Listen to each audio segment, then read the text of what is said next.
meet you. Hug. It's Hug. Come on. Come on, baby.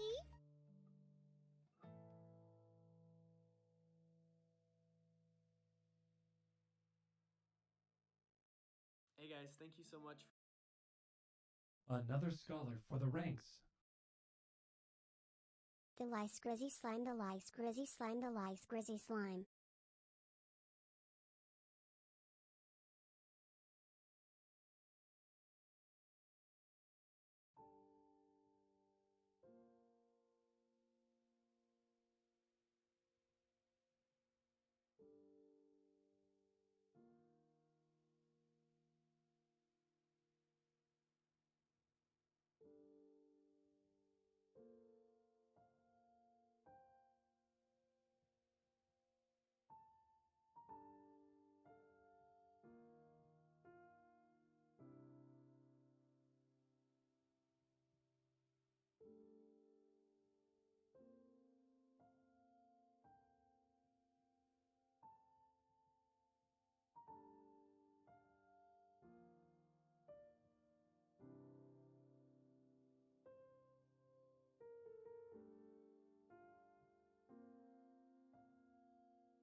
Nice to meet you. Hug. It's Hug. Come on. Come on, baby.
Another scholar for the ranks.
Okay.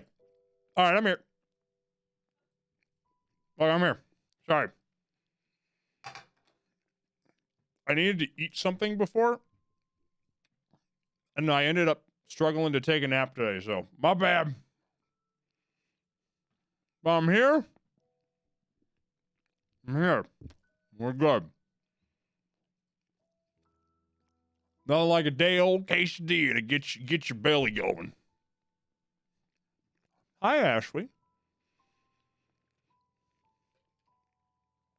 Ah. Yeah, these are quesadillas I made Lycan and I yesterday. I was like, fuck, I gotta eat something before stream, man. I'm hungry as shit. I'm getting the nauseas. How's everybody doing? Happy Tuesday.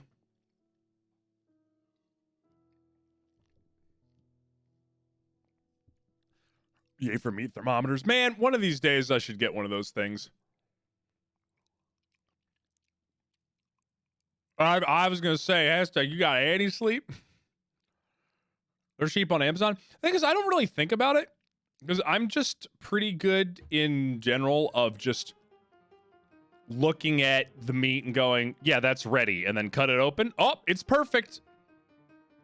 Only rarely do I ever like overcook things beyond reason. Some recipes are a little tricky. Oh, you're right. You're right. It would have made Thanksgiving dinner a lot easier this year. I'll tell you that for free.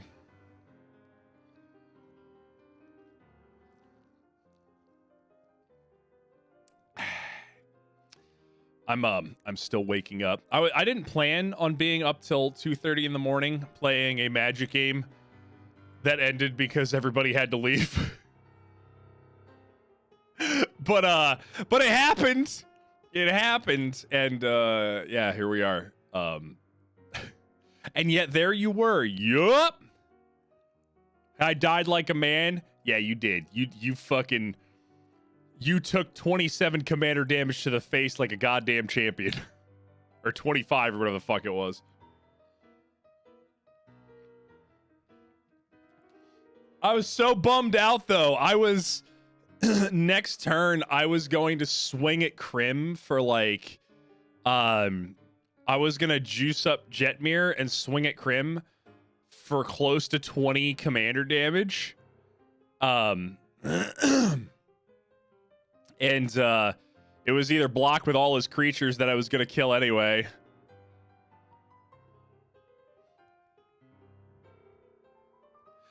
Here's the thing. I was ready, like Aztec, I was ready to I was leaving you alone. And then for whatever reason, everybody else was ganging up on you. I'm like, well, I could just get Aztec out of the game. So let's do that. And then, and I'm like, I think I can take it. I think I can win. I mean, I was playing off the river, but I might Sag. I'm the only one who drew blood. So I'm going to count that as a win. Might lose your hair getting properly tested. Yee. Roz, you can get like legitimate tests online for free if you're curious as well. Also, if you have a Costco membership, not sponsored. Costco would never sponsor anything. I watched the video sent me. Yeah, Vati. Also, hello, Mullo. Was good to see that deck work, the cat deck. Yeah, it did incredibly well for the fact that I couldn't fucking stop drawing like lands. And I removed, I quick swapped out Halo Fountain for Smothering Tithe. I do want to find, I do want to try to find like a better substitute. I'd really like a passive, like some kind of like passive thing like Halo Fountain that's like multi-use, but I'll just throw Smothering Tithe in there. But it has insurance. I get professionally tested cosmetical. Fucking there you go. Yeah, no, Bella, that's Vati is probably the preeminent Soulsian lorist. So if you ever want to know anything about any of the Souls-like games, his videos are a really good place to start. And they do he does a lot to like bring the Souls-like community together in terms of like lore and stuff like that. There's a lot of other good folks though. Like Lore Hunter's got amazing videos. Queelag, Smotown, Sekiro Doobie, Garden of Eyes. There's a couple others. There's a bunch of others out there. A lot of Souls lorists out there. Oh, y'all, today I'm excited as fuck for today. I hope you all are excited as fuck. I hope you all are ready to ask questions and comment on the video, but we're going to watch the Mythology of Monster Hunter World video that we watched, or that I put, that we watched yesterday, that we put out, or I put out last year. And all of this is going to be a thank you for 300 views. I gotta admit, hey, that's fair. That's fair. Oh shit, wait, hold on. Is the DRG stuff up yet? Is that happening? When's that happening? I thought it was, oh, it's March 1st, so it happens tomorrow. Okay. So I'm gonna play some DRG over this next week. God damn it, I got so much other shit to do.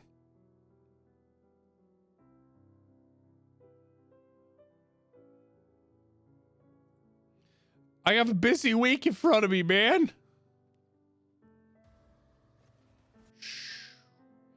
True. Like, fight me in Magic more? No. No. I can't do that again tonight. Actually, Lycan and I are gonna do some paper Magic tonight. Because they were like, hey, can we do my deck, or like use my deck? And then I'm like, yeah. Let's go. I want that physical paper, yo. Hi, Silver. But yeah, we'll get into the video here in just a few minutes, or at least boot it up and like talk and get into it. So I'm not just parked in the Monster Hunter World category, not talking about Monster Hunter World. So but I'm excited for this. I hope y'all are excited. This video means a lot to me. You know? I was thinking we're doing the week, but sure. Oh, I mean that too, yeah. Actually, I think Thursday night I'm gonna go over to Allie's house and play in person with Lycan, myself, Allie, and then one of Allie's friends as well, who's learning to play Magic, and they've done like some in-person one-on-one with Jumpstart 2020 stuff, or 2022 stuff, which I still gotta get my Jumpstart 2022 box. I'm mad I can't find any local boxes, so I guess I gotta order offline. Cream them. I'm gonna try out the Tyrannid deck, because that's the only Warhammer deck I haven't run, and I like the Emperor of Man deck quite a bit. I also have a like, not a proliferate, but a really interesting. I got a precon that's really fucking interesting. Not really my style of play. Nids, I've heard that the Tyrannid deck is, I honestly think, far above and beyond the best of the 4 Warhammer decks. I think they all have really good cards in them, and the Necron deck, like, I think has the nuttiest like single cards. But the Tyrannid deck is gross. Like, it's a really gross fucking deck that snowballs super hard if you let it. Hi, Crib. Hey, buddy. Oh. But yeah, we're gonna go and do some in-person on Thursday.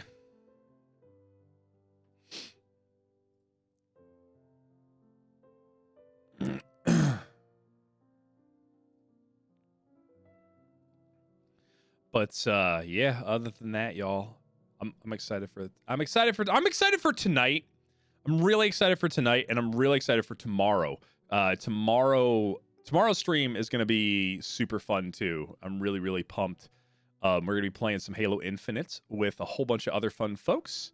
So, when do you think the Elden Ring DLC will be out? I think in December. I mean, I assume it's gonna be out sometime this year, but I don't know. I have no idea when.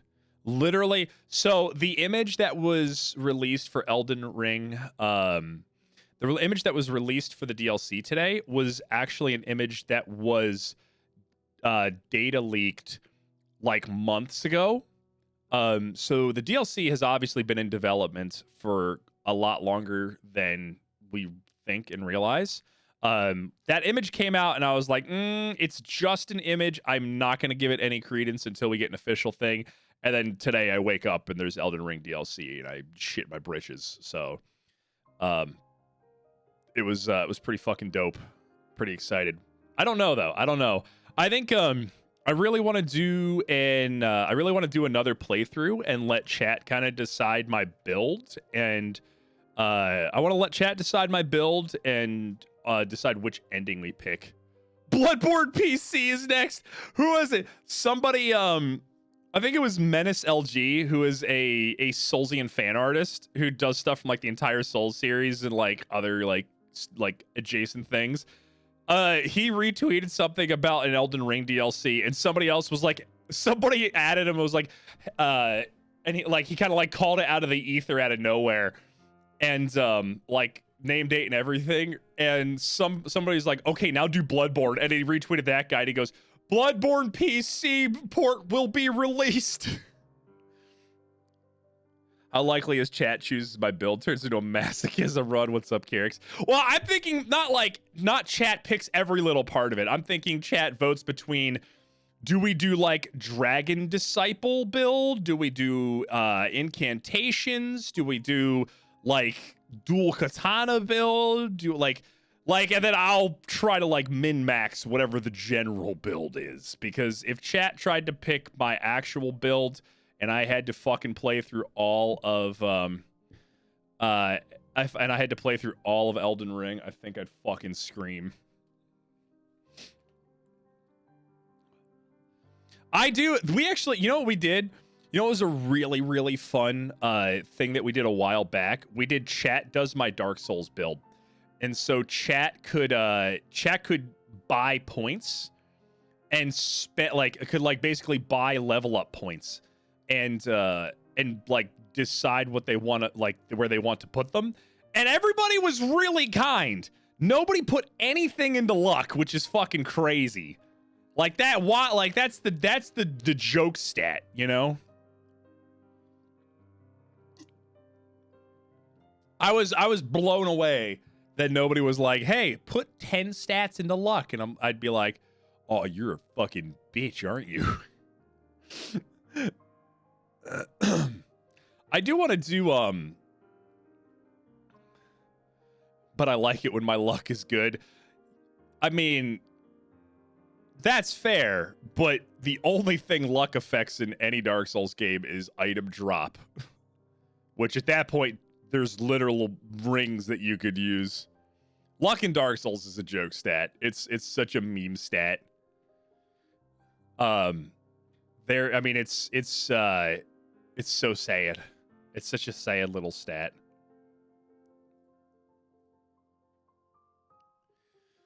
All right. Let me get the video up.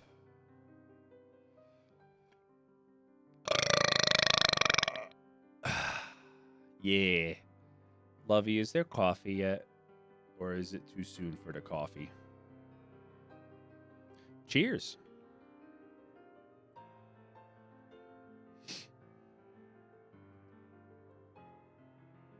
Yep, should be about ready.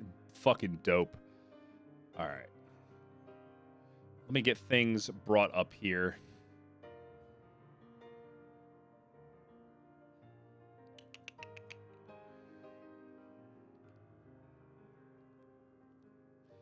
I do think it would be really fun. Well, you know what? I don't want to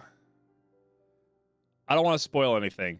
I have a really cool idea for like a chat, more or less a chat chooses a thing, but I don't want to spoil it. Oh my God, did you just bring me coffee? Why are you this amazing? I love you. Yay. Today is a big day. Okay.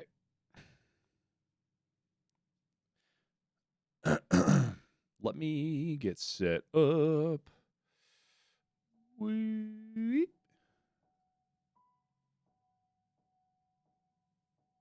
'Cause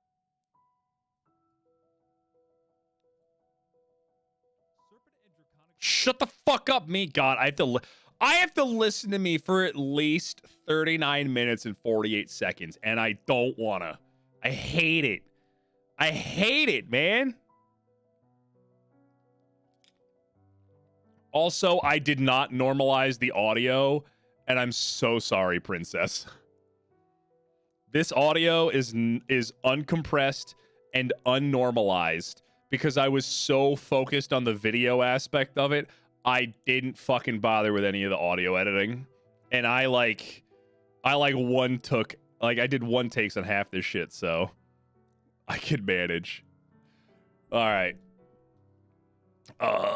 Display capture. All right, here we go. Well, hold on. Do we want to do what we do? No. You know what I need to add? I need to add an image. There we go. What the fuck? Hold on, I added the Arcanum background, but I forgot the resolution is like 12,000 fucking pixels because the lovely individual who did it, and I'm not saying this like sarcastically. Maromaniac on Twitter is the one who did the Arcanum background, and he did such a fucking like amazing job with it.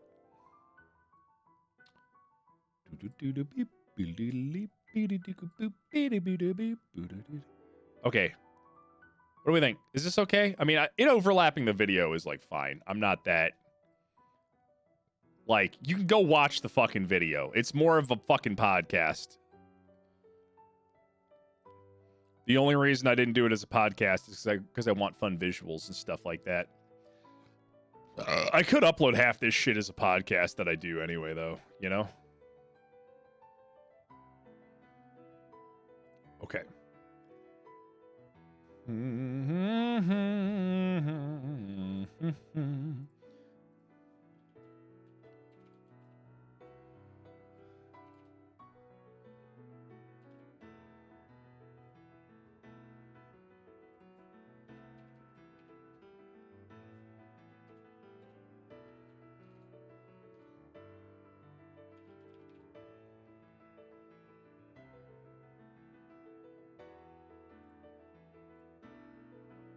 Okay, here we go. I could literally just do that, you know?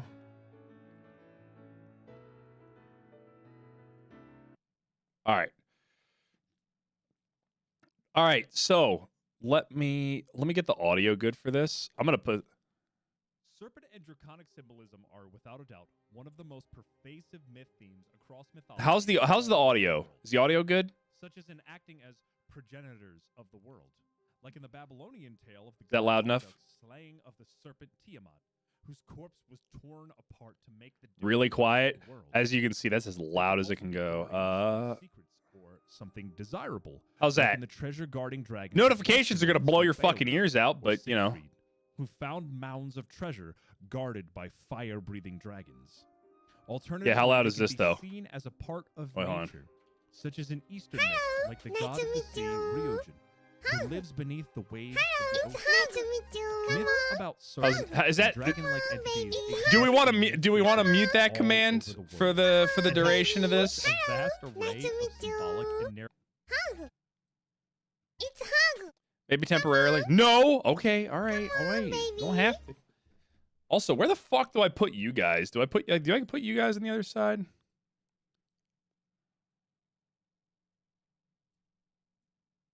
Where do y'all want to go? Y'all want to go over here? Y'all can go over here, right? Somebody type a really long sentence next to captions. Oh, actually, yeah, down here is pretty good. Put me with the dragons. Okay. Okay. There's music in the video and stuff. Okay, there we go. How's that? Cool. I just wanted to see how it cuts off and everything. All right, so I'm gonna basically like highlight this VOD, but I'm gonna start it like when I start like introducing everything. So like we'll what we're gonna do. Well, I'll describe what we're doing. I'm gonna lurk myself med time at food. Okay. So I'm gonna I'll like highlight it after I do like introductory stuff and things like that. So but yeah. Hi YouTube. Wait, no, don't say hi YouTube yet. I'm gonna cut it. I'm not. I'm cutting all this. Say hi. No, hold on. Don't say hi yet. Don't say hi yet. Gotta wait a minute.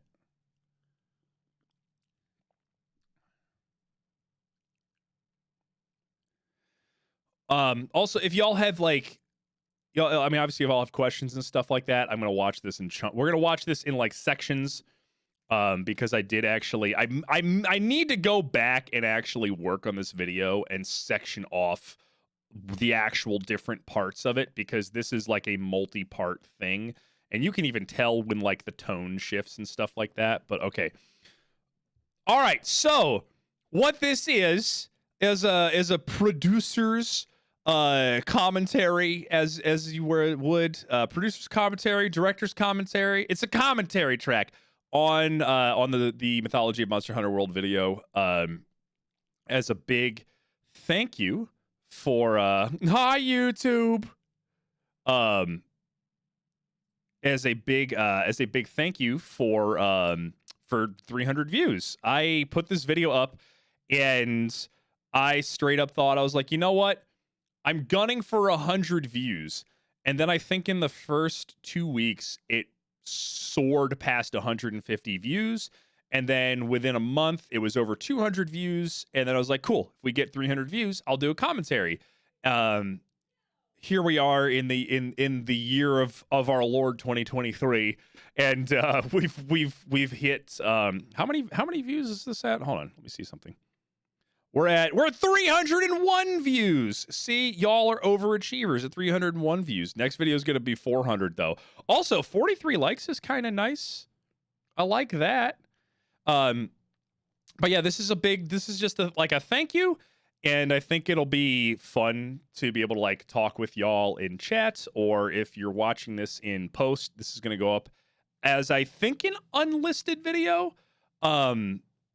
Or maybe I'll list it. I'm not quite sure yet. I worry about doing these and just having it be like, just gum up the works of like these videos and things like that. So maybe I'll just list them as like, or throw them on the YouTube channel. Why not?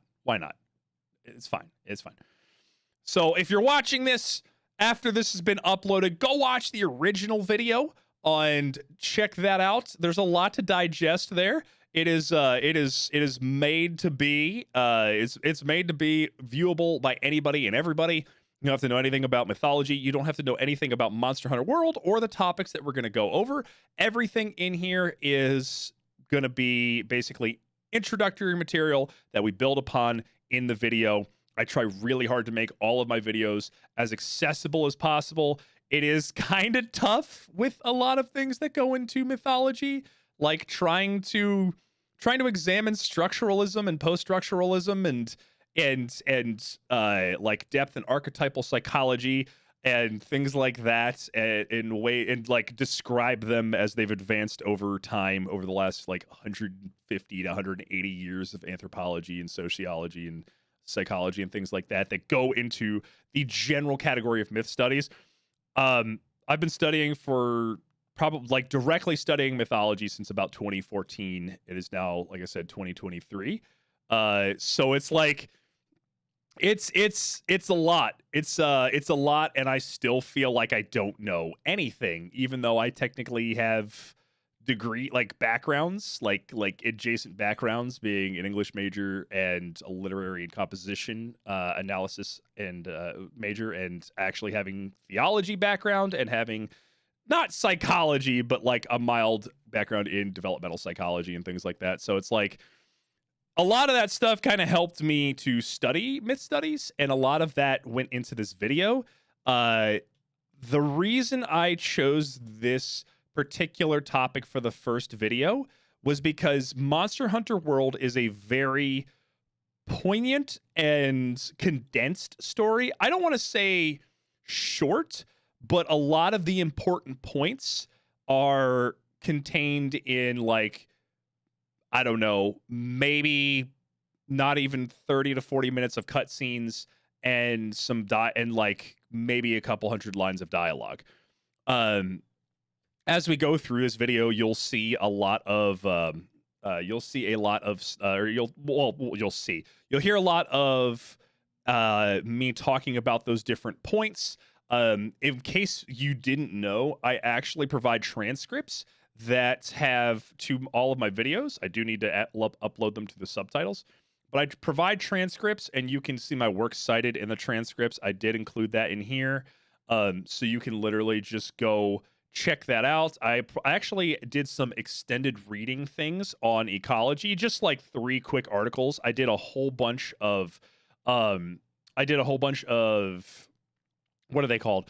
Like I did a lot of research on ecology, and my research on ecology actually went into, these were like the 3 like easiest to grasp, more poignant pieces of like basically what ecology is and how it's misinterpreted and things like that, and how that kind of shaped this video. That was really important. And I'll actually talk about like the myth of like how the myth is a 4-letter word, because I don't like calling things that are factually false myths, because that connotates that myths themselves are false, but myths are less about being non-fictive and more about revealing truths about human experience. So we'll go over that. It's like a whole section in there. But yeah, this was quite a bit of work. I tried figuring out exactly how many hours went into this. So I spent where we got it. So Monster Hunter World, I probably put about 20 hours finishing the game, like playing from a character that I had made on PC after finishing the game on Xbox, because I'd beaten the game on Xbox, or beaten like up through Xeno'jiiva and stuff like that, or no, right before Xeno'jiiva on Xbox. And then I got it on PC, and then I played up into high rank. If you don't know how Monster Hunter World works, like mechanically, there's low rank and high rank, and then there's stuff past high rank. Low rank is the early to mid game stuff, and then you kind of have like a full story experience in low rank, and then you get past like a halfway point in the game, and you unlock high rank. And then when high rank comes into play, you start getting like variations on monsters you've already faced. Monsters you've already faced get like powered up. You get access to high rank equipment, which is equipment that like even the lowest stuff of that is better than the best stuff of low rank equipment. So it's a big jump in the game that really starts to kind of test you. So the story of Monster Hunter World starts like obviously at the beginning at low rank, and then it takes you all the way up through low rank when you, and spoilers, by the way, we're going to be talking about the entire story behind Mythology of Monster Hunter World. Thank you, Capcom, for fair use. I know they make it so you have to say like, say story spoilers. They really want you to do that. So spoilers, which is why I say spoilers in this video, because I tell you the entire story of Monster Hunter World. So yeah, within reason. But I think I spent about 20 hours getting to endgame from where I was. After 20 hours of getting to endgame, I spent a week doing video recording, which was probably about 10 to 12 hours of video recording on my own. I had the idea for this video really early on. I probably had the idea for this video whenever Monster Hunter World came out. I think it was 2017. I know I say it in the video, but I'm going to look it up real fast. So this video, I think, came out in 2018. Shush! Monster Hunter World. So this game came out in August 9th, 2018. And I think that was the PC version of it. I think the console versions came out earlier. It was about 2018, 2019 when I was actually doing some like rereading of Joseph Campbell's work and getting an idea for this video as I was playing alongside Monster Hunter World. And so I had this idea a long time ago, and I thought that this would be an easy enough video for me to be able to do, to grasp for anybody watching this, and for condensed enough for me to be able to tackle this as a project. The next project that I'm going to be working on, I've got 3 videos in the works as of the time of recording this commentary. The next project I think is going to take, I want to say, upwards of 500 hours to complete. And that might be an underestimate, because that video is going to be a massive precursor for every video after it. And it's going to be a video that is a conglomeration of an entire community's efforts and work to theorize and discuss the topic. I don't want to spoil anything. I don't know. Subscribe to the Ko-fi. I'm still not going to talk about that until after I release my 3rd Mythology 101 video this year. And I'm still going to try to push really hard to have all those videos done as soon as possible. I really want to put one out by the end of March, which means from today, I have 4 weeks to make a video, which is not a lot of time. I can do it. I've done it before, but I'm relearning how to do videos. But okay, anyway, I think I've talked too long. So this idea was a long time ago. Spent 30 hours just beating what I had left of the game. 10 hours of video capture. It was a week of script writing. It was 2 weeks of script writing, and went through, I think, 4 drafts overall. One really big cut, and then after that it was all minor drafts, and that took about 2 weeks. And this script was finished in July of this script was finished in July of 2020, actually. This script was finished in July of 2020, and then I had some very severe medical issues that demanded my attention, and so I shelved the script until January of 2021. January of 2021 is when I started, I rebooted this, like I re-looked at the script, had to reread everything, reacclimate myself with everything, do a whole bunch more research to make sure all of my script writing was good. And then once that was done, it was recorded, and I had all the audio recorded in literally 7 hours over one day, which is when I learned to never do that ever again, because my throat hurt for about a week afterwards. And now I understand why even narrator voice actors only want to work in 2-hour chunks. So I kind of have to trust my writing process next time and not be like, I have to get it all done today, so I don't like destroy my voice and stuff like that. And then that was all done in January of 2021.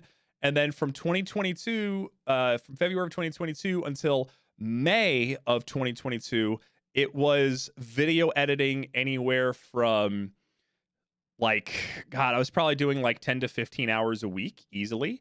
And I am not a video editor. I had to every video you see on my Mythology channel or on this channel, I've learned how to video edit, and I think I'm a competent editor, and I watched a lot of videos that I've already was familiar with literally to just see editing techniques and things that I thought were like I'd want to incorporate. So I kind of learned like vague YouTube cinematography. Also, thank you guys. So yeah. That was that. It was, the video was completed in May. It was, I spent like a few days doing some music. Music is probably one of the most agonizing and difficult parts of this entire thing. I'm not entirely happy with the music, but I cannot afford, with the salary that I have, to pay a licensing fee on a monthly basis. So found completely royalty-free music, and I think it worked out pretty damn well. Little Kevin MacLeod in there as well, you know, a little bit in there. And then this video went out to Patreons. Fuck no, I don't use Patreon. Fuck Patreon.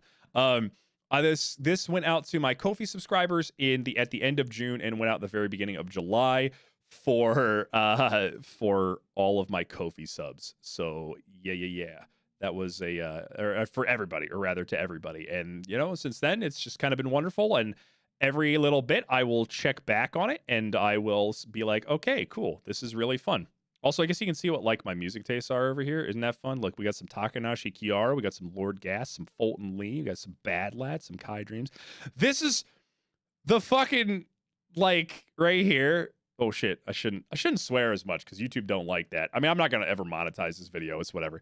All of this right here, this is what it's like in my mind all the time. It's like VTuber pop, depressing, self-deprecating, like necro rap, pop funk, or video game lo-fi. So in case you want to know what my day-to-day is like. Oh, so yeah, it was about July 15th, 2022.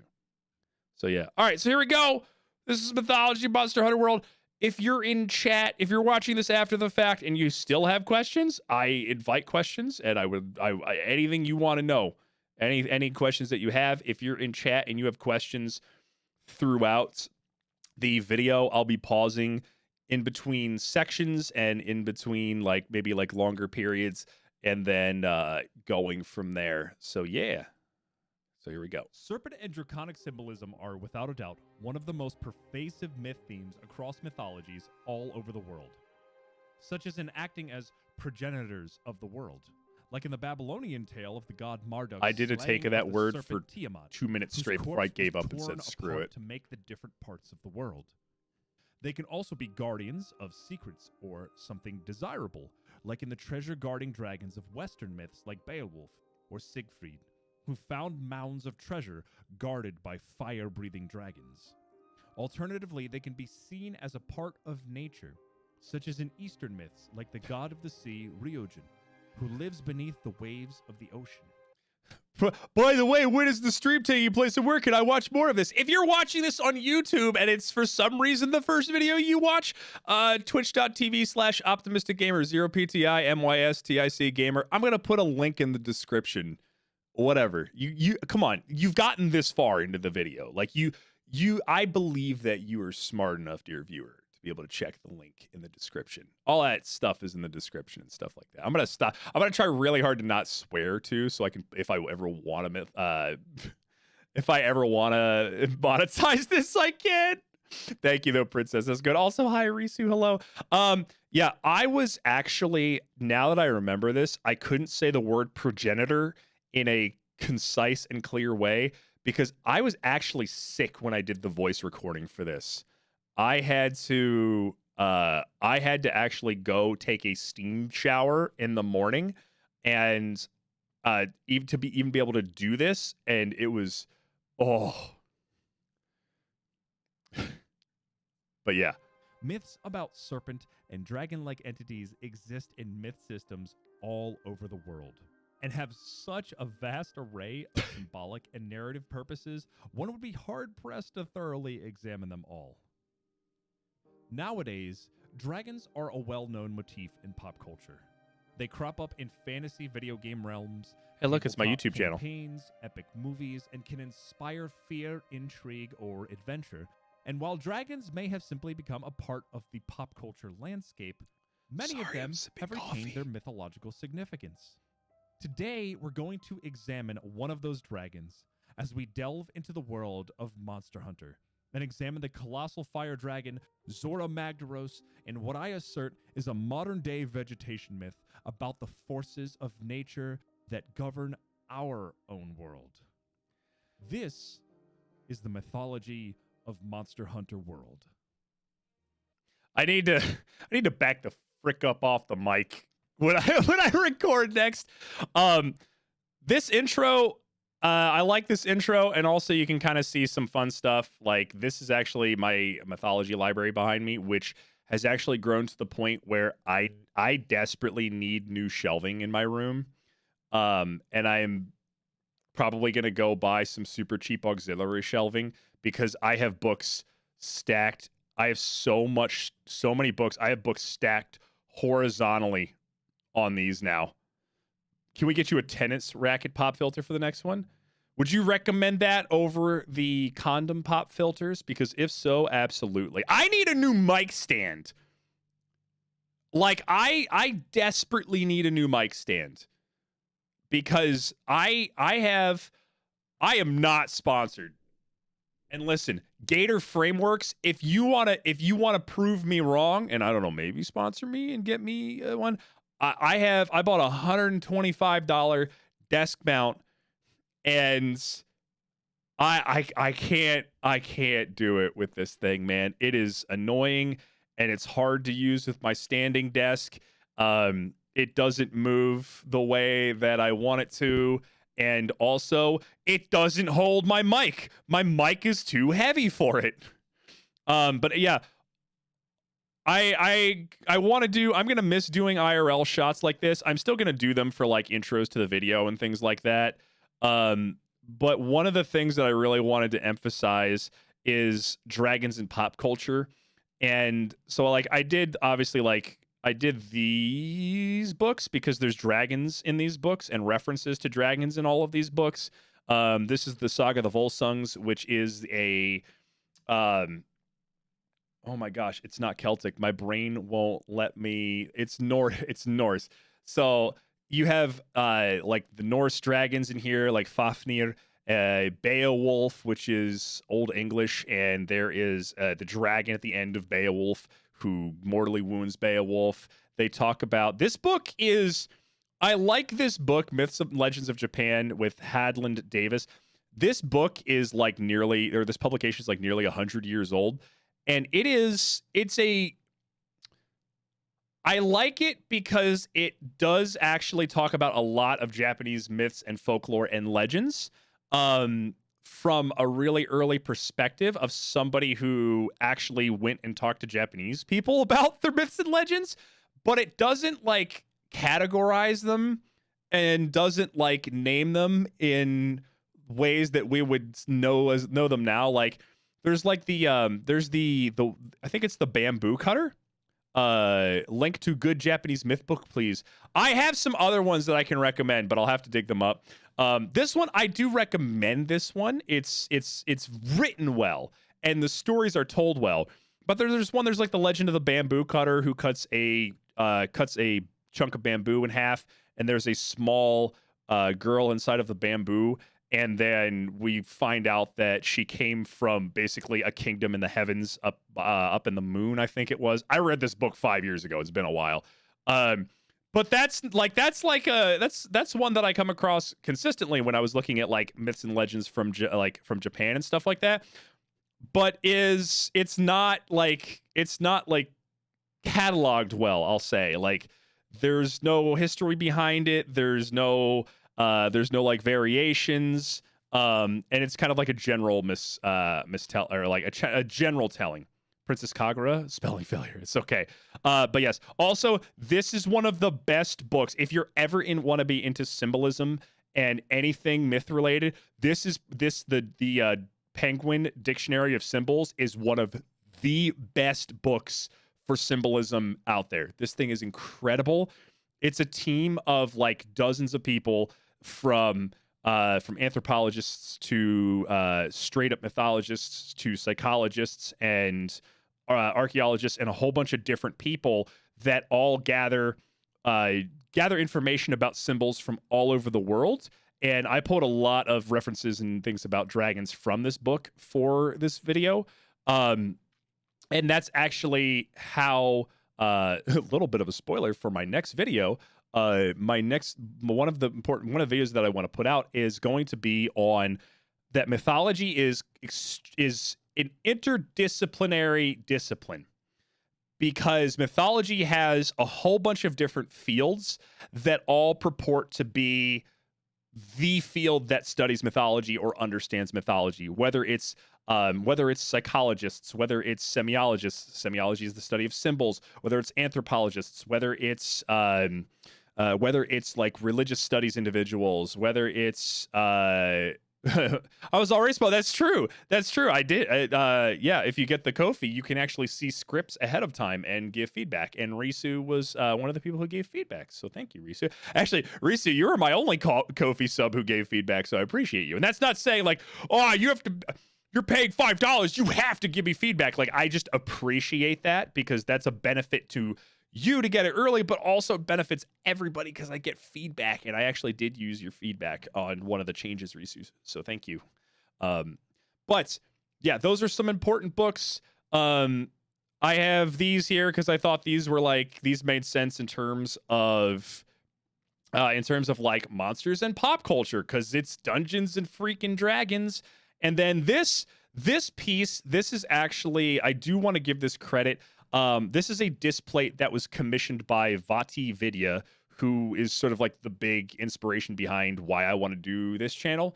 His videos were the ones I watched when I was studying Joseph Campbell in my like post-grad stuff, and what got me interested in the idea of combining mythology, like myth studies, with video games. This piece is a combination of there's no dragons in D&D. You know, I played D&D for like 12 years of my life, and I never once actually killed a dragon. Fought them. And this is actually, I cannot remember the artist's name, but you can still find this display on Vati's store with the artist. And I actually follow this artist on my art Twitter account. And this is a combination of pieces from Sekiro, Demon Souls, and Dark Souls 1, 2, 3, and Bloodborne. And there's like 100+ references into this thing, and it's really incredibly detailed. And I have gone through and tried to find every reference, and I still have not found every single reference in here. Into the world. So I want to just use that. This is actually like a meditation piece for me. I think it's really important to kind of surround yourself with like art that is evocative of deeper imagery and thought, and this piece does a lot of that. Like, I could almost write like an aesthetic mythology piece on just this displate. And I'm probably gonna feature this in other videos too, because it's just so good. It's just so good. All right, so yeah, that was the introduction. So here we go. Is the mythology of Monster Hunter World. Greetings, friends. My name is. Oh, hey, Aki, look, it's and me. Today on Methods I of need to Myth, get my we're going hand to be tracker taking a working. Look at the ecological mythology behind Monster Hunter World, Capcom's 2018 installment in their long-running, wyvern-flying, brute-smashing, elder dragon tracking adventures, and personally, my favorite game in the series. I started the Monster Hunter series with Monster Hunter 4 Ultimate and continued on to Generations, and while loving both of these games to no end, I kind of always wanted a game that wasn't on handhelds, so they would build a bigger world. So you can I love this game. I how still love excited this I game. was This statement when still Monster Hunter stands. World was announced. Once I finally got my hands on it, I fell in love with what felt like a What does realized purple world mean? with a Okay, vibrant so this is a thing that I have to figure out how to do. Oh, hi, Vaughn. Double opti all the way. So the reason that color is purple is because I basically am recording my model over a green screen. And then when I take the model over a green screen and I place it over a video in my video editor and I chroma key it out, it chroma keys the entire video. And so it chroma keys a little of the green out of the blue. And like the video behind me is, it actually kind of had a negative effect and a positive effect, because when I was on screen, I wanted to put like a gray filter behind me to kind of like fade the action out and focus on my model. To like focus on my model more, and then like just to have some, you know, like, ooh, flashy image in the background. Also, can we get a shout out for Vaughn? Go check out my bird boy. So with that, I kind of have to figure out a better way to do this. I really, really do have to figure out a better way to do this. But what was I gonna say? So that's why that it looks purple right here. That's why it looks purple. Yeah. I began to notice what felt like a realized world and how excited I was when Monster Hunter World was announced. Once I finally got my hands on it, I fell in love with what felt like a realized world with a vibrant ecosystem that teemed with life in a way that felt natural. And much to my surprise, I began to notice mythological undertones. That's a big to the sword. I'm a stories great sword surrounding main. Zora Magdaros, the fire-spewing mountainous dragon that the expedition set out to trek across the vast ocean. And it is I this used that titanic shot dragon 5 times that I because it's such a assert good is shot. at the center of a vegetation myth that is reflective of our own modern view of ecology and the precarious balance within. Okay, so I want to point something out here. Vegetation, this is a term that is not really clearly defined in a lot of myths, by myth studies as a whole, to be fair, myth studies as a whole, every mythologist has their own definition of myth. Any definition of myth that you look up online is not the entire definition of myth. I have an entire the 3 videos that precede this one, the 3 Mythology 101 videos that precede this one, all talk about how wide of a subject mythology is to the point where everybody has their own definition of mythology. Some people don't even have definitions of mythology. Joseph Campbell spent his entire life from his 20s until his death talking about mythology, and he never once gives a solid definition of mythology up front. And the points where he does define mythology don't only encompass one part of the massive area of study that he talks about. The definition of mythology that I have for the channel is supposed to be all encompassing of any sort of study, so we can kind of use different forms of myth analysis whenever needed or wanted to kind of explore, have fun exploring myths. Because I struggled. I literally so this is a little known fact. I actually had multiple mythology videos out in 2000. It was 2017 or 2018. I had a channel of them and everything, with them, and I had write-ups of these, and I gave presentations on them.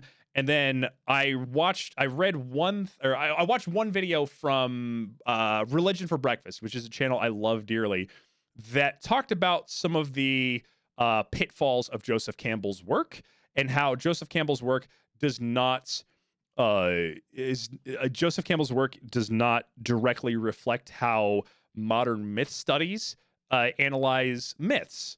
And so I was like, okay, so Joseph Campbell is at the time I was like, okay, Joseph Campbell is not an effective tool to analyze myths.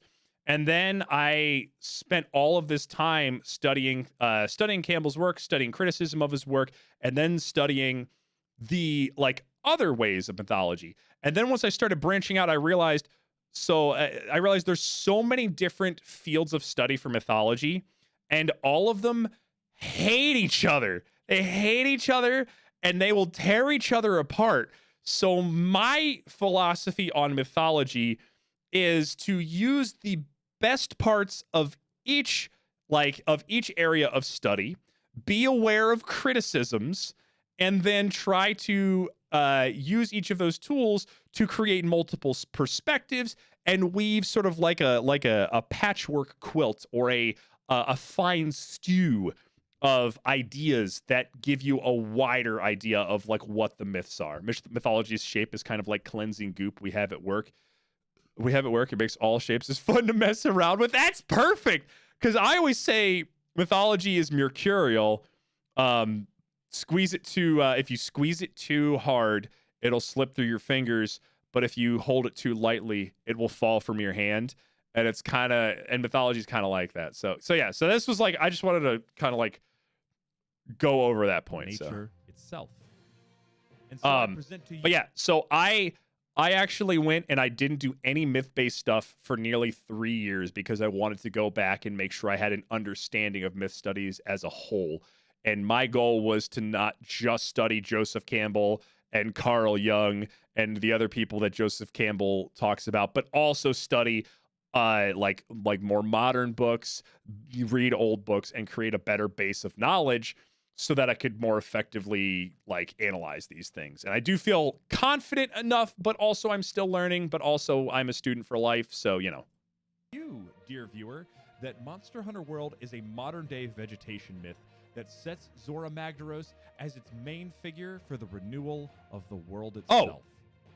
World taps into I'll talk about myths that in a of the minute. past about dragons and serpents being either the progenitors or the destroyers of the mythos they are set in. So that's what I'm here to examine: the mythology of Monster Hunter World and its vegetal fire dragon, Zora Magdaros. Okay, so I got off on a complete tangent on just talking about the research. So there are two terms that come up in we could make pudding pops. I've never had a pudding pop, Rizu. Can I have one?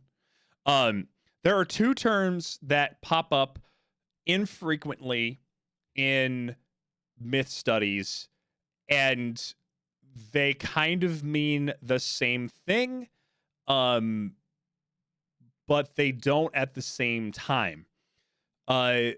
So I refer to Zora Magdaros in this as a vegetation myth. Zora Magdaros, a vegetation myth, is sometimes referred to. Again, it depends on who you ask and who you study. There is a term that comes up called fertility myths, and fertility myths are usually related to the dying of the dying of vegetation or the harvesting of crops. Basically anything that's about flora going away and coming back. And we tie myths and rituals to the dying and the going away and return of flora, right? So if fertility myths also have to do with like human sexual fertility. So some of this stuff has a lot of like mother imagery and feminine and female imagery. And there's a little bit of a tie-in between those things. Sometimes the term vegetation myth is used either as to mean the same exact thing, or to mean a myth that is specifically related to just the vegetation. I go over a few examples of that here, so I'm not going to give you examples. But the reason I chose to use the term vegetation myth is because I didn't want to connote this video's topic with like sexual fertility. And so that was like a conscious choice. I do make note of that in the end notes of the transcript too. So it's one of those things where it's like building these videos, it's like, how academic do I make these and how much for a general audience do I make these? And I kind of have to find that balance between entertaining podcast stuff and like showing academics like, hey, look, I did research, fam. I work a 9 to 5, but like I'm doing my best. So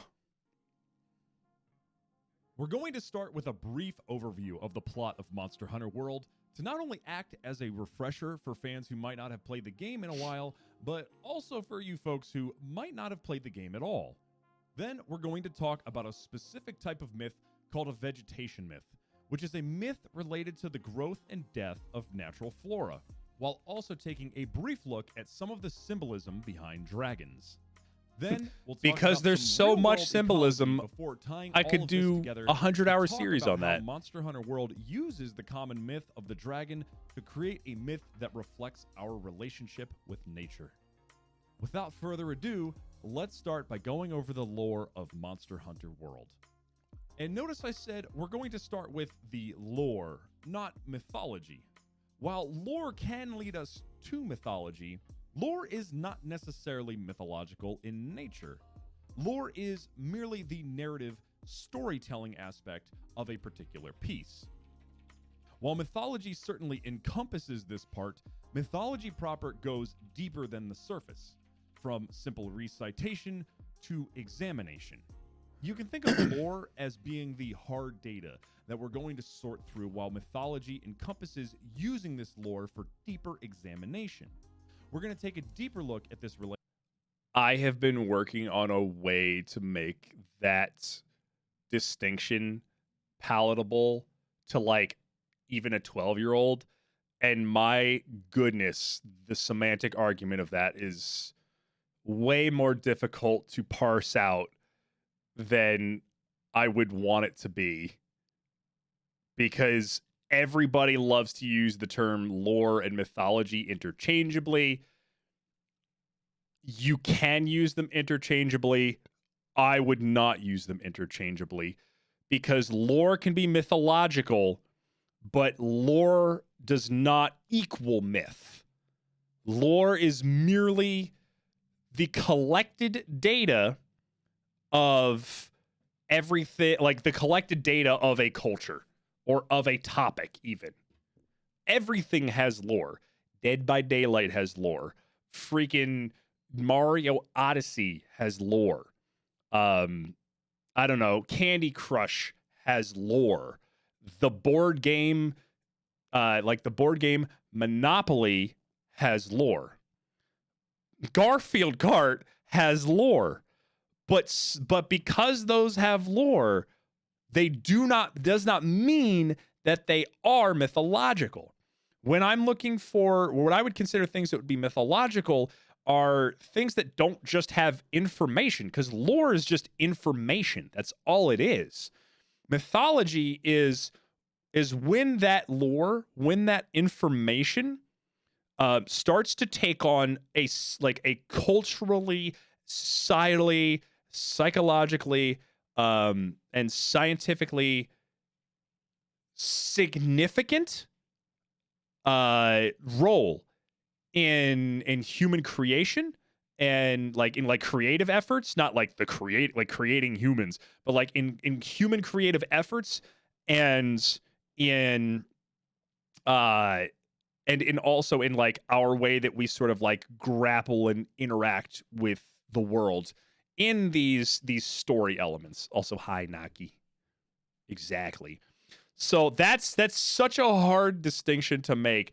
And the thing that sucks is I do not think that there is a check like a DSM-5 checklist for is something myth or not. I have to admit, a lot of what I consider to be mythological in terms of looking at these pop culture pieces, a lot of it is kind of a feeling, but I am also looking for concrete evidence of things called myth themes, and which are thematic elements of myths. It's just a fancy combination of the word. The use of consistent use of symbols and of human experiences used in a non-superficial way. I use Dead by Daylight as an example of this a lot because Dead by Daylight has an elder god, and there's all these horror tropes, and I don't use tropes in a negative connotation, because tropes are just memes, right? Sounds like lore is the backbone of myths. Yeah, actually, that's a good way to put it. That's a pretty good way to put it. It's like if I had to draw it as a Venn diagram, lore would be a circle, and then myth would be a circle around lore, but lore would be 3/4 the size of 3/4 of a concentric circle of myth. Because lore just kind of exists on its own, and then you use myth studies to look at lore and try to pull something mythological out of it. But the thing is, lore itself is myth. It is myth. Because I don't want people to think that myth studies has to be more than just reading the myths themselves. If you just want to read myths and call yourself a mythologist, that's actually part of myth studies, of what's called mythography, which is the collection and study of myths. So if you just want to read myths, that's fine. That's the most important part of mythology, is reading and knowing the myths. It's why I have a regimented study schedule week to week. So I put everything aside that's fun until I get those things done. So I'm knowledgeable on those things, and I can speak to them with some sense of authority. But yeah, that was just this distinction has haunted me for years, and I have to put a video out on it sooner than I would like to. But it needs to be put out there because the internet uses lore and myth as the same exact word. And again, that is fine in everyday colloquial conversation. But in terms of academic myth studies, I think you have to make that distinction. And because if you don't, you're conflating two separate but interdependent topics.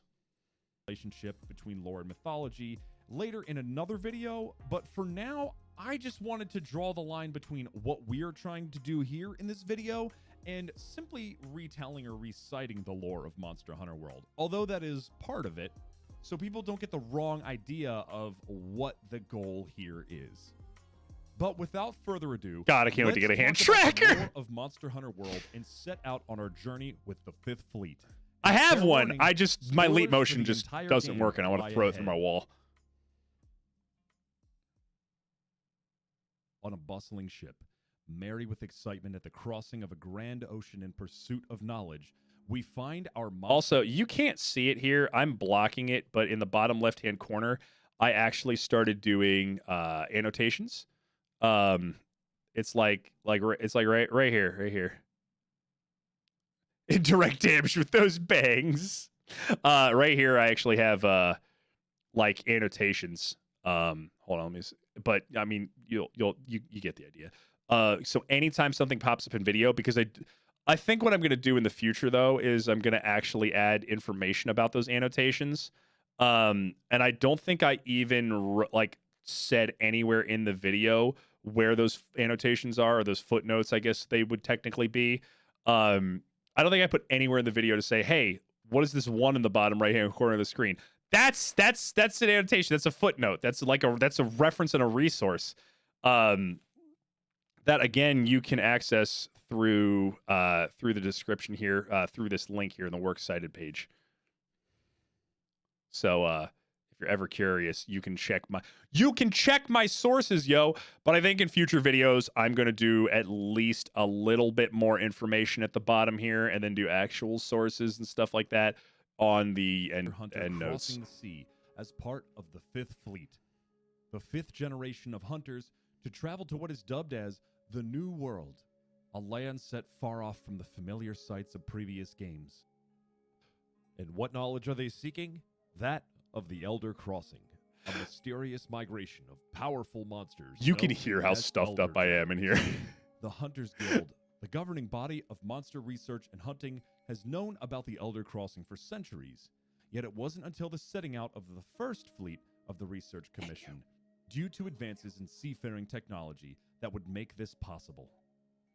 The first fleet set out across the ocean to establish a new base of operations, the Astera, which laid the groundwork for generations of researchers and hunters to come. Fast forward 5 generations, and here we are, landing, or rather crash landing, I love in this the New song. World. Right before landfall, Zora Magdaros, the main subject of the Research Commission and ours, rises from the water, toppling our hunter from the boat, leaving the crew to fend for themselves in the torrent of the ocean, and us stranded on the back of Zora. A first fateful encounter, to be sure. Once we catch a ride and arrive on the shores of the New World with our handler, I the actually research and exploration-driven haven't brains listened to this our since I hunters' uploaded it. combat-driven brawn, And the yeah, adventure my God, am I begins, stuffed up? taking us to the top of the great trees of the ancient forest, a thick forest teeming with life from the smallest toad to the biggest Anjanath.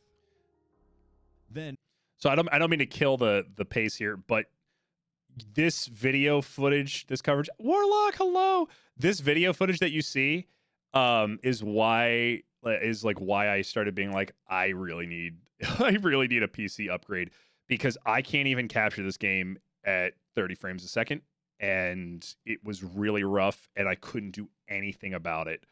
But it was one of those.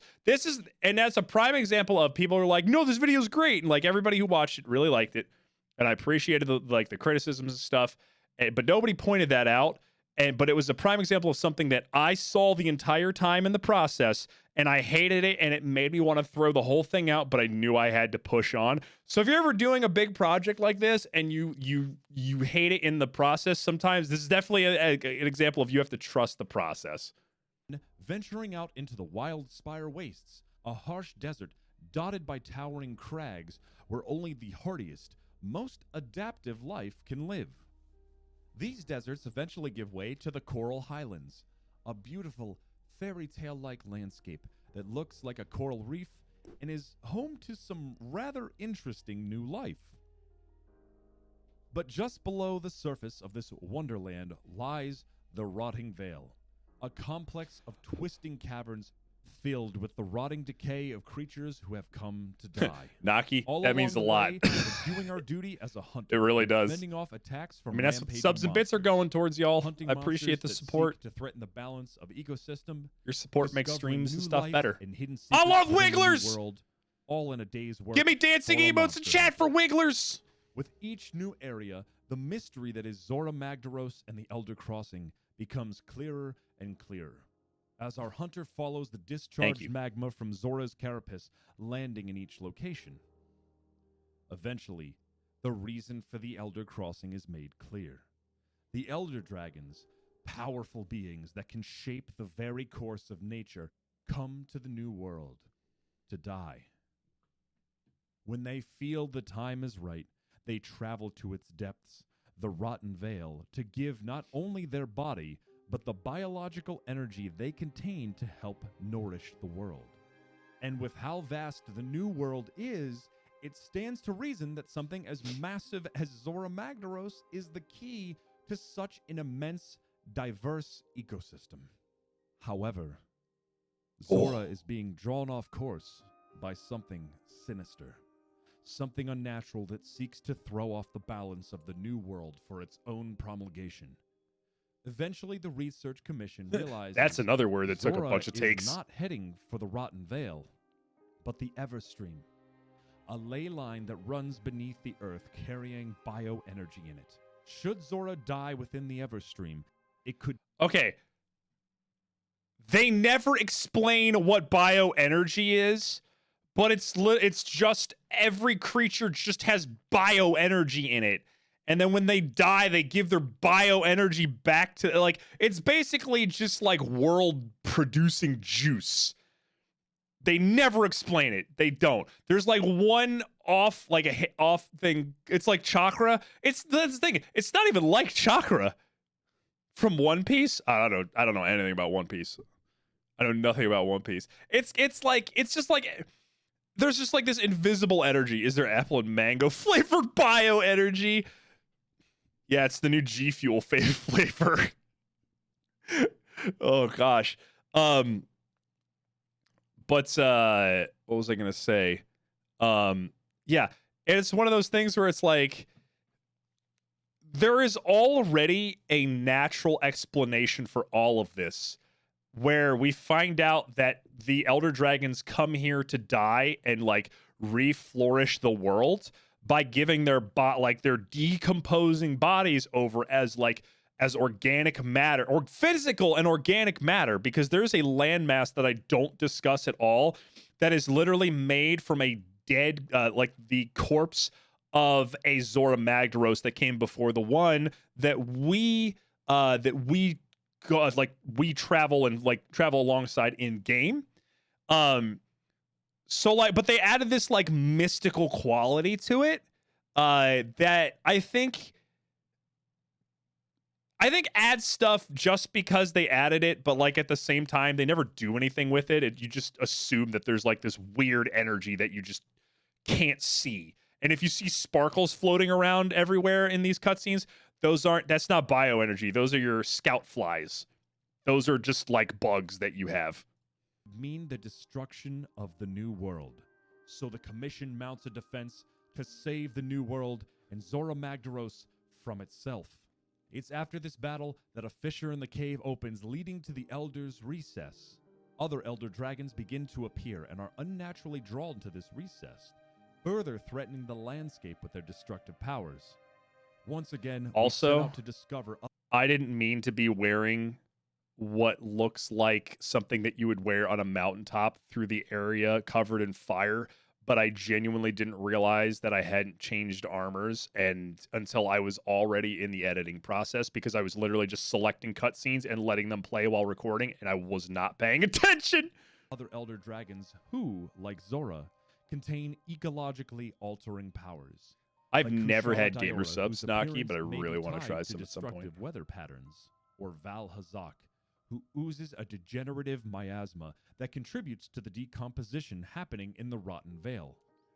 The sudden appearance of all of these Elder Dragons is linked to an entity incubating within the Elder's recess. Finally, the cause of the increased frequency of the Elder Crossing, the sudden Valhazak appearance of looks more dope Elder as fuck. Dragons, and the luring of them I mean, away dope as from their heck. true resting place is revealed. Xeno'jiva, a juvenile elder dragon of incredible power, who was cocooned in a crystalline chrysalis, emitting a pheromone. That to lure took elder a lot dragons of to takes die too. Can you within the tell? elder recess, so that it could feed off of their power. In one final battle with the young yet powerful dragon, the hunter puts the ecological aberration to rest, ending the imbalance to the new world and setting nature right again. That is, for now. So before we get into And before we get into that, so one thing that when I originally wrote the script for this video, or actually when I originally wrote, this was originally going to be a Twitch talk. I actually wrote an entire series of Twitch talks where I was going to do like Twitch streams where I talk about mythology and stuff. One of the things that I didn't include in this video is alchemical and depth psychology and symbolic ways that like Zora Magdaros and Xeno'jiva sort of interact with each other. Like in Western hi Breeze, in Western symbolism, dragons are often seen as guarding parts of the ego. Usually the defeat of a dragon is like some sort of self-acknowledgement. Because they guard, like, dragons guard things. They guard treasure hoards and princesses and all that stuff. And this is if you go back and watch Power of Myth with Joseph Campbell, that's a reference, like that's a thing that he talks about in the Dictionary of Symbols book that I talked about earlier. That's a thing that they discuss, is like the psychological implications of dragons in literature. And so Zora Magdaros is sort of is one that's leading you towards the negative hidden aspects of things, which is Xeno'jiva, because you don't know about Xeno'jiva until you get there, and there's not even a hint that there's something that there's like a creature at the center of this. They like just talk about this like weird mysterious force. And I wanted to talk about the semiological and like psychological aspects of it, but I thought that would have been way too much for this video and not on topic with it being an ecology video. And that's something that I kind of want to go back to at some point in the future, but it's not. It's like I just wanted to bring that up because that's something that doesn't come up at all in this video, and I think is kind of interesting. The vegetation myth that is Zora Magdaros, we need to ask Look, the I'm just question, as stiff as ever. what is a vegetation myth? And well, this is a simple answer. A vegetation myth, sometimes lumped into or analogous to fertility myths, is a myth that is connected to the growth and death of vegetation through symbolism, allegory, or even explanation. So this is a definition that I made up. But it's a definition. When I talked about earlier about vegetation myths and fertility myths, I've even got, hold on, can you see it? Hold on, there's a little foot. No, fuck. Hold on, where is, VC face. Let me do that. So you can see I've got a citation there that I actually talk about that. There's two different specific definitions that I take from different books. And then it's kind of just, you go see Cocaine Bear. Have fun seeing Cocaine Bear. That movie looks awesome. I want to go see Cocaine Bear. Chat, you want to go see Cocaine Bear? Background looking like California. I mean, it's pretty. It's pretty back there. That's real pretty.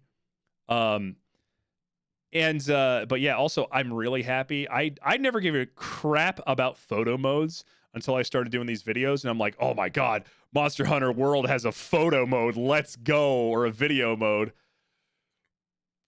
So yeah, what was I gonna say? So yeah, this was like I don't want to say made up definition. It's a constructed definition of like that involved my studies into this topic. So these myths most commonly depict a deity whose death or entrance into the underworld signals the recession of a land's vegetation.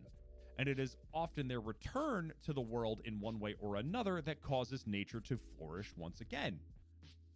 To give an example you might Hate know that of, transition. The tale of Persephone from Greek mythology is an example of a vegetation myth. Hades, ruler of the Greek underworld, falls in love with Persephone. As a side note, did you know that museums and art institutes and colleges and other places like that just have entire digitized free use online sources of art and information and things like that? Because my lord, was that stuff amazing to find out. These are taken from two different sources, these images and some other ones.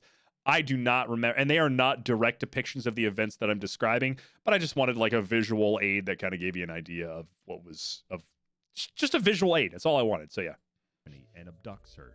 Persephone's mother, Demeter, walks all over the earth looking for her, and for various reasons, depending on the tradition, Yeah, I think I've talked about it before. vegetation from growing. Eventually, Zeus, ruler of the Greek gods of Olympus, calls for Persephone's return.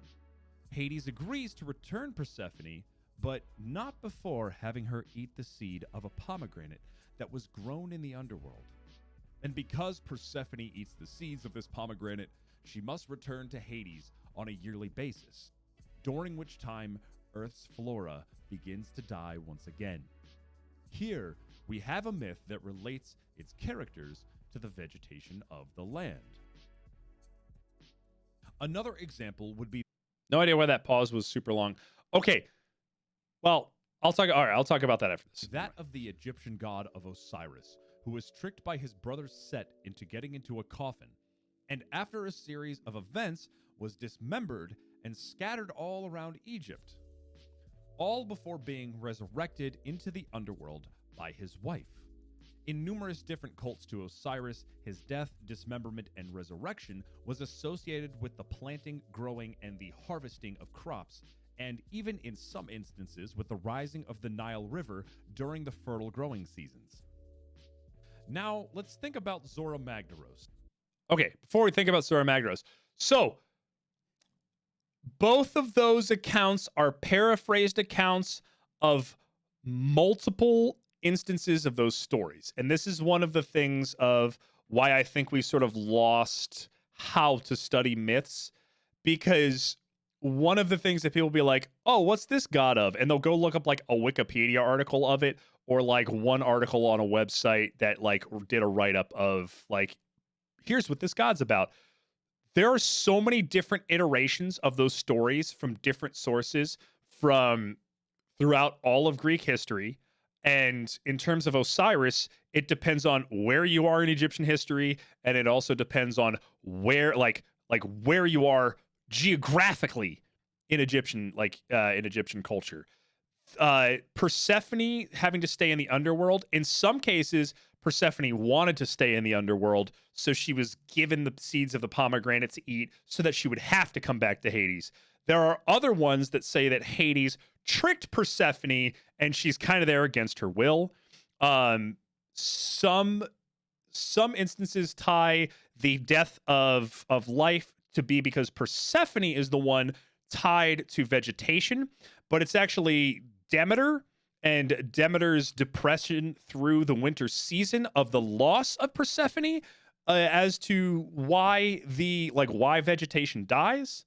The same thing with Osiris, the tale of Osiris. That is a truncated tale from Geraldine Pinch's book, which is one of the books that I showed in the beginning as just background stuff. Where I have a book on Egyptian mythology from a guy who's an Egyptian mythologist and studies Egyptian culture, and he does his best to try and create an overall picture of Egyptian mythology. But the thing about Egyptian mythology is that it's very segmented. And a lot of it, like I said, depends on which cult to which god you're looking at. But he creates an overall picture of here's a story from the beginning to the end of the Egyptian pantheon, and even makes it clear, yo, this is not actually what the overall Egyptian pantheon is, and so on and so forth. There are multiple different attributions to the like all of these gods, multiple different ways that like in Set is, depending on who you ask, Set is divided into, I think it's like 5, 9, or like 13 parts. I think I read this stuff. This stuff I read 3 years ago, so you'll have to excuse me. I'm working on Greek mythology right now, not any of this other stuff. So if I'm misspeaking, I would love fact checks with sources. That's important.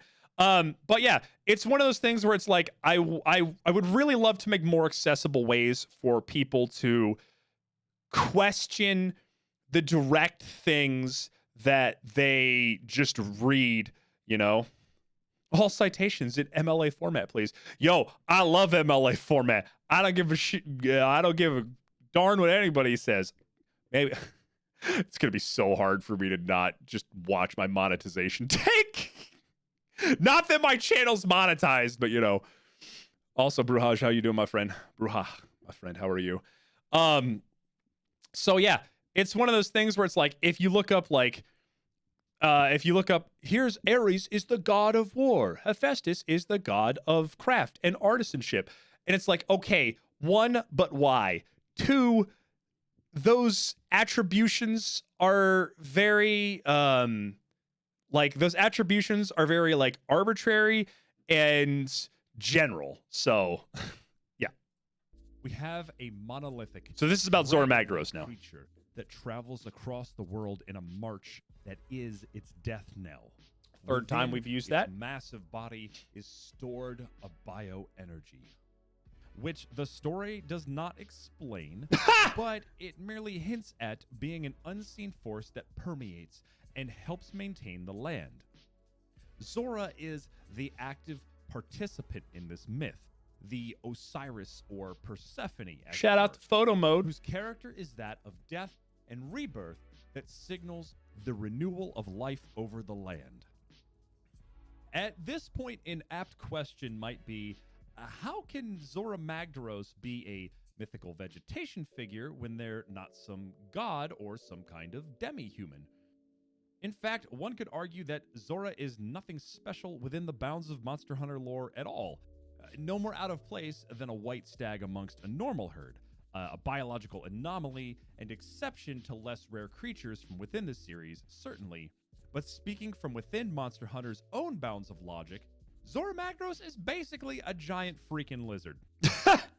Well, myths don't need to be Look at that just jiggling. about gods or heroes at all. Rather, myths speak to long-running and strongly held human beliefs that human beings craft stories around. I'll refer you to our Redefining Mythology video for... Look, my face. Oh God, face reveal. Also, holy crap. My hair is so short in that photo. Yo, my hair is so short in that photo, dude. Holy crap. My hair is like down past my shoulders now, dog. Oh my gosh. Never thought about it now, but he reminds me of a giant lava snapping turtle. Actually, he does look like a snapping turtle, and I've always thought that. So here's the interesting thing about Zora Magdaros's biology. He's a lizard with, well, we'll talk about he has wings that carry a giant turtle shell that's made entirely out of magma, which is also another thing that I didn't actually think to talk about. I do talk about that. Never mind. So this is one thing that I kind of have been thinking about more recently, is that I talk about how, like, within, like, I think I referenced like My Hero Academia in like an earlier thing about how there are heroes in My Hero Academia, but there's no gods. Like, everybody is like, they're kind of all like, they've kind of all been brought to the same level. Like, it's all just like superhuman people. And then in this video, I'm talking about how like Zora Magdaros isn't anything special, but these are still fictional characters. These are still monsters and like all of these things that I'm talking about are supernatural and they don't exist in the human world. But I think I'm placing too much emphasis on like, I'm placing like way too much emphasis on these things within the confines of their world not being extraordinary. but they're still extraordinary to us, which is an aspect of mythology. So like I'm trying to train myself to not say that in future videos going forward. I don't think I'm wrong. I just think I'm sort of muddling the idea, because I feel like when it's one of the things, like whenever I ask people what is mythology or what are myths, people go and say like myths are stories about heroes and gods and demigods and monsters, and it's like, well, yes, they have a supernatural quality to them, but you can have myths that just don't have any of that stuff in it. Like, you can have myths that have no superheroes, nothing supernatural, no gods, like nothing weird that happens. Myths themselves have more to do with speaking to long-running human experiences that are allegorical, that have like other traceable aspects of them. So. More on that.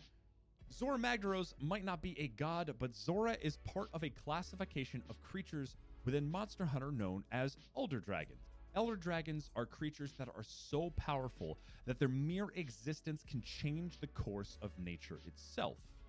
While not deific, Zora is certainly abnormally powerful within the confines of its own universe. Shout out to Demo really Democracy aspect of for Zora helping me with a lot of these endgame fights. A mythological one, in fact. It's the fact that because Zora I was Magdaros no help. is an elder dragon. Yeah. Dragon symbolism is an Look at incredible. Hold on, wait, hold on. I want to. Due to how I want to point out. Watch me like fading like into existence on this transition. Magdaros is an elder dragon. Hold on, watch this. Watch this. Watch this. Watch this. Incredibly wide subject. Due to how pervasive dragons are through the history of mythology. Yes. They appear. You did help me with some earlier HR stuff. Depending on which mythological tradition they show up in. You're credited. Don't worry. Go on and on checking boxes as to Zora's relationship to draconic myth themes, but I was just referencing that specific fight. Go over that I think are interesting and relevant to Zora's depiction as a mythical dragon. First off, we have the notion of dragons as elemental beings. They can come to harness, embody, or connect to different elements in nature. Immediately, one might think of the Western version of dragons, which breathe fire and nest in dens within This is St. Michael slaying the dragon? Eastern dragons are often associated with water while dwelling beneath the waves or acting as the clouds that bring rain. Both traditions, of course, posit dragons as possessing flight. Within the symbol of the dragon, we have the coalescence of the elemental forces of nature, all in one symbolic serpentine being, either by the very elements they contain within their bodies, Ooh, Kitty or just walked by by my window places they outside. dwell. Zora's status as an elder dragon within Monster Hunter World is not only apt from the standpoint of it being in the most dangerous scientific classifications of monsters from within the Monster Hunter World universe, but it also perfectly describes Zora as a mythical figure. From its first moments, it's not hard to tell that Zora Magdaros harnesses the element of fire, with its rugged, volcanic back that spews lava. But I'd actually venture even further. Man, my ass looks great in that shot. The three other elements of air, earth, and water as well. Water because of its apparent ability to submerge itself, moving beneath the ocean before emerging in the game's opening. Earth, not only because it walks on the earth, appearing to be flightless, but also because of its shell on its back being made out of, or at least resembling, solidified lava. Yeah, so, Tweak, when you said earlier, he looks like a giant, Zora Magdaros looks like a giant freaking snapping turtle. The face does, and so this is a gigantic shell right here. And then there's a big reveal about this as well. Making Zora Magdaros part moving landmass. I also find it poignant to point out that Zora is carrying a literal landmass on its back, while also, metaphorically... I hate this delivery so much. I had to re-record this delivery, and I hate it. Hold on. Carrying the weight of the new world as it marches towards its death. Ugh! I don't like that delivery. There is a bit of an interesting one. Originally, I was going to merely assert that Zora's massive towering size shows his connection to air or the sky. And I would still Look at me add that. gendering a giant lizard. But I also found out while writing the script that Zora Magdaros has wings. So this is either concept art or artwork of Zora Magdaros, and you can actually. I wanted to include a shot of this, but you can see these in game. You can actually, when it's from certain angles, when Zora Magdaros rears back up, the shell actually slightly it reaches back and it like detaches a little bit, and you can see these things. And these are labeled as like basically vestigial wings, and these are what hold its shell on. There's another photo. This was pointed out to me by a Reddit post, and I think that Reddit post is in the transcript. And if it's not, I'll have to correct that because I do want to give credit where credit's due. So these things hold on the giant shell that is just spewing lava. And like, also, this is another thing. There's a lot of things that I don't bring up about like the elemental. This entire segment is on the dragon aspects of Zora Magdaros, right? So if you've been listening along, if you haven't, you've been zoned out and tuned back in here for me talking. Dragons, one of the big things everybody knows dragons for, from like how ubiquitous the symbolism of dragon are, ubiquitous being well known, is like their attachment to elements. You can look in like Dungeons & Dragons manuals and how many different dragons are there that all have their own elements. All the like, think any video game that has ice dragons and lightning dragons and poison dragons and dragons that just breathe fire or magic or whatever, right?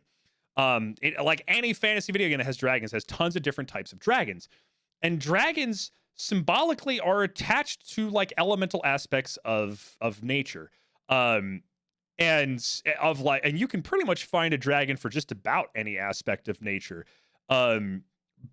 And one of the things I mentioned is that it's not just the elements that they like exude, like if they breathe fire or ice, but also where they dwell.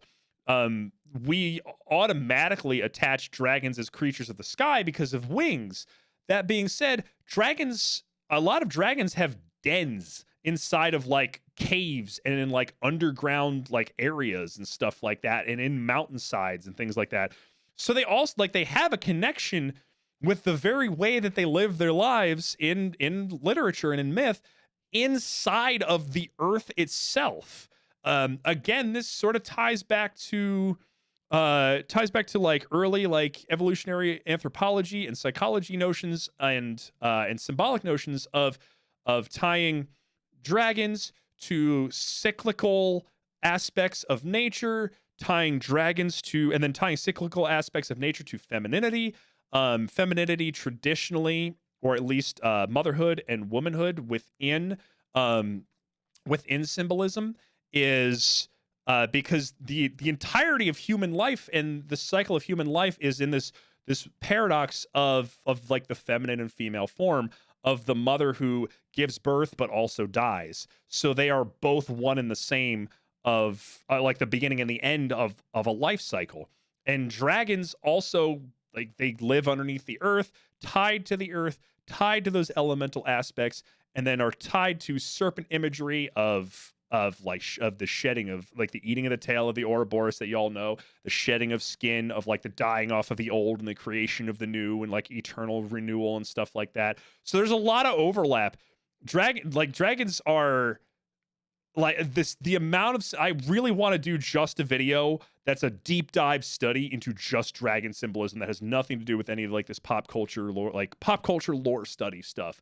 I really, really, really want to do that because I think it would be super fun. I want to do like general myth studies, like hour-long general myth studies videos in the future, but I really want to build my Mythology 101 base stuff up first because I think that's like fun and easy stuff that I can get out there.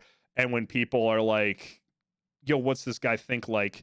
And then also I want to convince people to actually study myths and actually learn how to study myths, you know? So just an aside, I cut out probably about another 30 to 40 minutes worth of video, like information on this video. Like I could have kept going in a lot of cases, but I cut a lot of stuff out. But so many people were like, do a longer video next time. And I'm like, okay, I don't want to bore people, but I mean, the positive reception of this video was pretty awesome. So I own 2 SKUs of this game, have put well over 100 odd hours into it, farmed Zora for like 10 of those, and I never even once saw or conceived of this being a thing. But apparently, Zora has wings that seemingly act like appendages to carry its shell around on its back. Vestigial or not, the inclusion of wings in Zora's design adds credence with a connection to the sky. Another important aspect I'd like to touch on is see, the there you go, connection Breeze. You're right. dragons have to serpent imagery and symbolism. In fact, over time, dragons came to embody many of the mythological principles that serpents have as well, probably because of their serpent-like appearance. For example, dragons and serpents often represent the cyclicality of things like time or life and death. Look at that Their whiff. presence in a story may be Why did I symbolic include in that? aspects. Take our intro example of Tiamat's death, issuing forth the beginning of the physical world. Or on the opposite side of things, we can look at the stirring of the world serpent Jormungandr, being one of the heralds to the Norse cataclysm of Ragnarok. On one hand, we have the beginning, and the other, the end. But in both cases, we have a relation of a serpent creature with the passage of time. Look at that Zora Eurototus just takes on wiggling around in the these background. cyclical qualities, albeit on a less cosmic scale as Tiamat as a creation myth or Jormungandr as an apocalyptic myth. Zora's position is, again, vegetative. Its placement within the story of Monster Hunter World posits it I don't as know a why I wasn't vegetation the first figure one. within a myth. Its death heralds the beginning of a new cycle of empowered, renewed life for the new world. Placing emphasis on the cyclicality of life and death as it happens in nature, and actually bringing about another important point about Monster Hunter World's mythical aspects, which is that it reflects real-world ecology in the way its monsters, flora, fauna, and even humans interact with one another. So one of the things that this next section of the video is actually going to talk about what I'm about to talk about. And it's one of the things that I mentioned throughout the video is that the way that physically I wanted to actually have somebody draw a thing. And we're going to use my multiple frames of face and body here. The way Monster Hunter World is set up is the top of it. And this was another thing that I wanted to talk about is the way that this world is structured with what I would call like mythological geography, where you kind of have a world that is physically based around myth themes. So you start the game in the Great Forest, and there's a gigantic great tree that towers over everything at the top. You travel from the forest to the Wildspire Wastes. The Wildspire Wastes is like a desert land, and then you go down further into the coral, the coral region. That's like this really beautiful, beautiful place that looks like a coral reef, but like above ground, and it's really grand and like fantastical. And then underneath, like physically underneath the like the coral reef area is the Rotten Vale, which is a place that is literally made out of the gore and bones and viscera of literally hundreds of years and presumably centuries or however long that landmass has existed of just corpses that feed the beauty, like all the beauty of the lands above it. So it's actually the Monster Hunter World like the Monster Hunter world is physically structured in a mythological manner. Around, you have a world tree, which is a mythological motif. You have the ecological, like the real world ecological aspect of death breeding life above it. And that's something that I think is kind of important to note as well. One of the most fascinating aspects about Monster Hunter World is its parallels to aspects of real-world ecology. That is, the understanding of how organisms Must and their smell like death. environments Must smell interact. worse than death. Monster Hunter as a series has always had a modicum of logic to the way monsters inhabit their environments. Flying monsters like the Rathian and Rathalos often have their perches or nests. Amphibious monsters like the What does? The Tensukaba Rotten or Vale. Eurototus dwell in areas where they have access to both land and water. More hardened creatures, like the Diablos, can be found in desert environments. Monsters even take on a predator and prey roles in relation to one another, creating a food chain. Smells like Orphan of Costs up in here. Theme one step further with emphasizing the areas monsters call home, while also introducing new ecological aspects to its world building. Endemic life is one of these new additions, which added smaller, non-monster, Look at this guy, he's so non-tracking cute. creatures I that love can him. serve a gameplay purpose.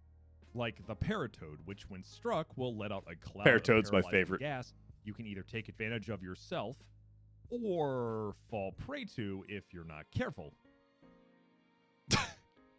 I had that shot in mind for a long time, let me tell you. Units walking around, other endemic life just simply exists around you.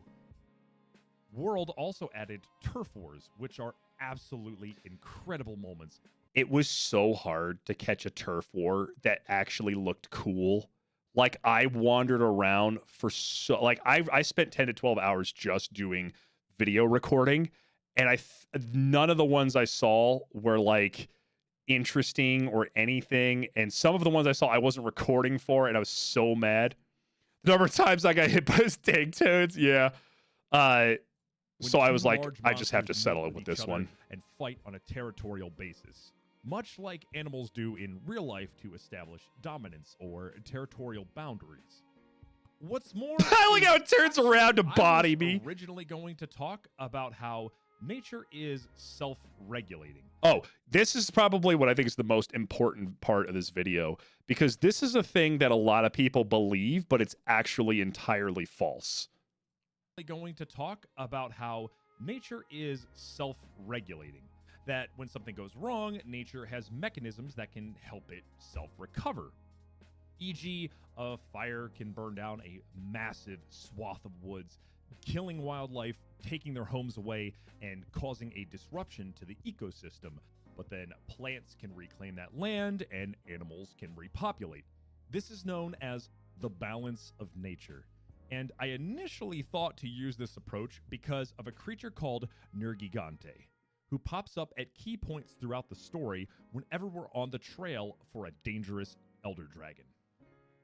At first, it seems like Nergigante is a destructive creature who is sowing chaos into an already troubled world. However, we find out from the Iceborne DLC that Nergigante is actually not some evil force, but is here to hunt down the cause of the New World's disruptive forces. They're actually here to act as a balancing force of nature against the disruptive force that is Xeno'jiva and later Shara Ishvalda. However, it turns out that the idea of the balance of nature is actually false. And I found this out while actually researching this piece and had to re-educate myself. In fact, ecologists have rejected this view and have been urging the public to reject this view since the middle of the 20th century. Nature does not, in fact, balance itself, but is actually always in flux, a term coined by Dr. Stuart Pickett. Nature does have ways to adapt to critical situations, but it's entirely possible for factors in an ecological system to completely destroy and affect nature in permanently negative ways. Take invasive species, for example. When certain species of plants, insects, fish, or animals are introduced into an environment, they can cause irreparable damage. Natural disasters, human negligence like overhunting, and even climate change have led to the extinction of entire species and irreparable destruction of ecosystems. In fact, nature cannot always heal itself, and so human intervention is even required at times. There's a wealth of research online about this phenomenon, but I'll actually leave a few links to National Geographic, the Ecology Society of America, and an in-depth article published by the National Center for Biotechnology information below, so you can get a decent idea as to why nature is not necessarily balanced, but ever-changing. Yeah, that was the most. So this entire video was originally predicated on the idea of nature is balancing, because of the Rotten Vale feeding the Coral Highlands and stuff like that. It was predicated on Nergigante, who's that like spiky creature, and Nergigante the entire existence of Nergigante within Monster Hunter lore is that it is an elder dragon that hunts elder dragons. So Nergigante basically senses like this is speculative that I'm saying this, but it is, well, it's evidence. Nergigante keeps showing up wherever Zora Magdaros is and wherever elder dragons are, and then you fight Nergi and then he fucking just leaves. Monetization. And he just leaves, right? And so when and then he comes back and then all that stuff, and he goes and he comes back and he keeps showing up wherever elder dragons are. And the last instance, and I guess again, spoilers, Nergigante, one of the last things to happen is the Ruiner version of Nergigante, which is like a post-game version of him, kills in Iceborne, comes in to help mortally wound and or kill Shara Ishvalda, which is the big bad that replaces the base game that we've been talking about this whole time, Xeno'jiiva, goes to help kill Shara Ishvalda with you. Because Nergi is actually trying to hunt Shara Ishvalda and hunt Xeno'jiiva and hunt the other elder dragons that are causing all of this chaos. So there's a literal creature that acts as a balancing force for all of this. But the point still, that just exists, right? Like that was created to for that purpose by nature. But the thing is, the reason that we get as far as we do, the reason that we find Shara Ishvalda, the reason that we are able to kill Xeno'jiiva, he doesn't even help with Xeno'jiiva. He doesn't pop up with Xeno'jiiva at all. And he was the one that helps finish off Shara Ishvalda at the end. He exists, but human intervention still is a thing.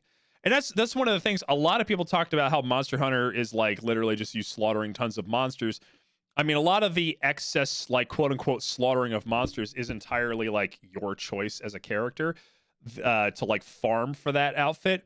But within the bounds of the story, you're not just senselessly slaughtering all of these monsters. In a lot of instances, you're actually helping the ecosystem, because you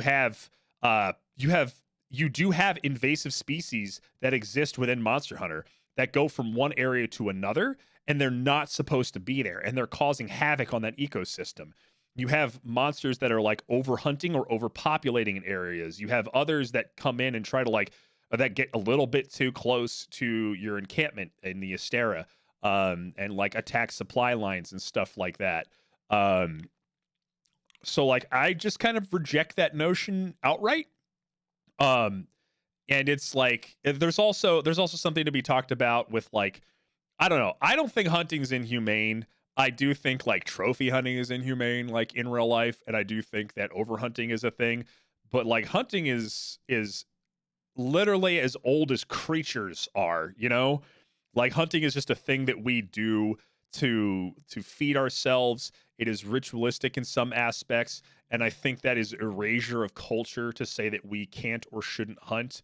So animals do it too. Yeah, literally any carnivore or omnivore. Yeah. I grew up. Here's the thing.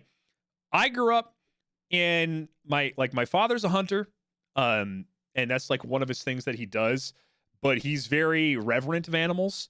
And he does it for he's always fed us growing up with food, stuff that he was providing for us in that aspect. But other than that, and I say that as somebody who I don't kill bugs in my own house, and I probably shouldn't say this, you know. What was I gonna say? I think if you're sitting in a tree blind and waiting to shoot something, you're not hunting, you're trapping. I mean, but indigenous people have been doing that exact thing for literally since the dawn of man, waiting in one place for animals to come because they know of animal tracks and migrations and things like that. But that's another argument altogether.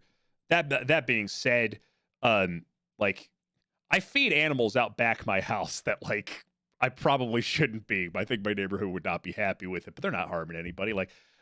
So in that regard, I don't think hunting is a bad thing at all. I do think there are people who like anything in life, there are people who take it to a level that they shouldn't, obviously. Like, why do you need to kill an elephant, you know? But yeah, that's so that's kind of like the whole thing with like the hunting aspects of whole thing. Say a bad thing, but you are trapping. Eh. What was I gonna say?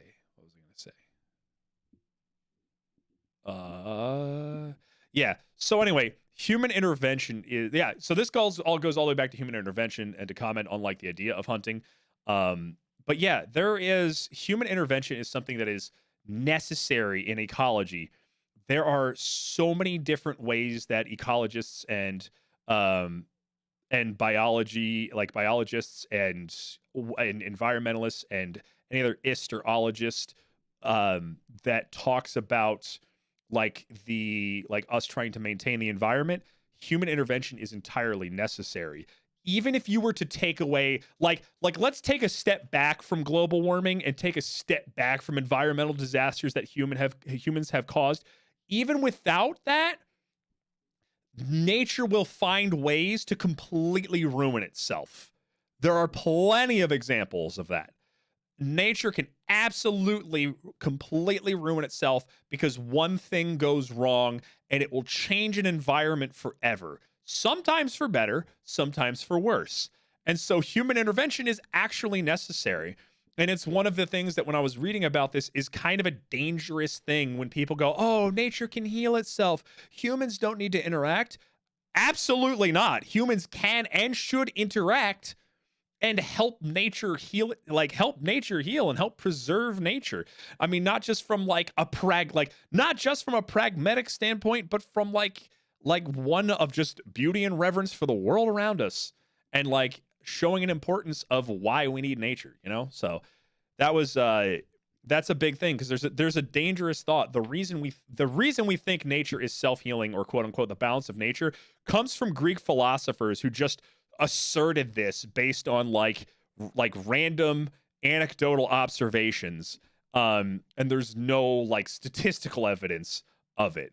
So yeah. Just because evidence exists of nature healing itself, like I referenced that, fire burns down a whole area of woods, decimates life, you know, like decimates life, ruins all the trees, but like the ash is actually good for the ground and can help fertilize the ground, and plants start creeping back into it and creeping up through the earth, and animals come back through to like spread pollen that they've been carrying on themselves and spread other creatures that they've been carrying on themselves to help like biodiversity come back and things like that. It can still be detrimental. Like a volcano, like Mount St. Helens eruption wasn't a good thing, you know? Like that was a lot of chaos and a lot of death. And so like we can do things to help, and we should do things to help because nature will destroy itself.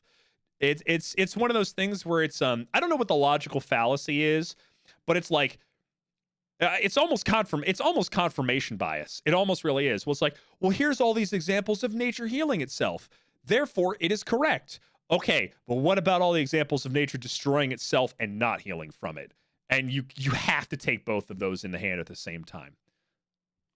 The reason I bring all of this up is because Monster Hunter World actually takes this idea of nature in flux to heart, rather than the idea of nature in balance, further adding to the ways in which Monster Hunter World utilizes real-world ecology. There are examples of invasive species, such as the first time a Puke Puke wanders out of its habitat in the ancient forest, out into the wild spire wastes, or the introduction of variant creatures like the pink Rathian. There's also permanent environmental changes to the new world as more powerful monsters emerge as Xeno'jiiva gets closer to awakening, forever altering the ecosystem and contenders in the food chain. In each instance, our hunter is sent out to either figure out why this is happening or even hunt the monsters themselves to prevent further destruction to the ecosystem, further emphasizing the necessity of human intervention. So yeah, we kind of talked about all this already. The New World's chance at ecological stability would have been put in jeopardy. Bringing everything back around to our vegetation figure, Zora Magdaros, who stands as the focal point for all this information. Zora is our reason for digging deeper and deeper into the mysteries of the New World. Its journey to the Rotten Vale so that it may die and fertilize the land. What was is I also doing there? Why did I include that clip? Cycle of its own world, but has the added fantastical quality of bioenergy, which further adds to Zora's mythical quality. It is because of the expedition's need to address not only the mystery of Zora Magdaros, but the mystery of how the New World functions. Quick, we need filler footage. We unravel a world that runs on our own understanding of ecology. It's actually fascinating when you take a step back and look at how organic an ecological system Capcom crafted with a world full of monsters. Every creature, big or small, has its logical place in the environment and food chain. Monsters exhibit behaviors analogous This to is one of my real-world favorite animals, monsters in Monster but Hunter. I still love this maintain big their old consistency doofy guy. to form as well. Look at him! Monsters. I love him! He's and the friend-shaped. environments they exist in are believable, if not mere exaggerations of how nature can work in our world. So what does all of this have to do with mythology? Well, one of mythology's functions is to help us That's a understand the world predator. He's around us not a through predator. creative effort. By creating an allegorical story, a mythmaker can help convey a given societal understanding of how our world functions. But rather than it be a textbook, it's a story. This is a point that's actually brought up by mythographer Joseph Campbell, who I don't think I included it in here, and I need to find it and post it. But when I was recording this actual segment of me sitting here, these things are called aptonoths. They're basically just friggin' like horse dinosaurs. There was one hanging out back here, and the first monster that you meet in the game, oh gosh, what is it? It's not a Eurytotus. Hold on, I gotta. What is it? It's a great something or other. Hold on. No. Monster Hunter World. Oh, what's the first monster? Somebody help me out here. Jogris? Is it a Jogris? I think it's a Jogris. Jogris? Skunk? Scare him with a skunk. Is it a Jogris?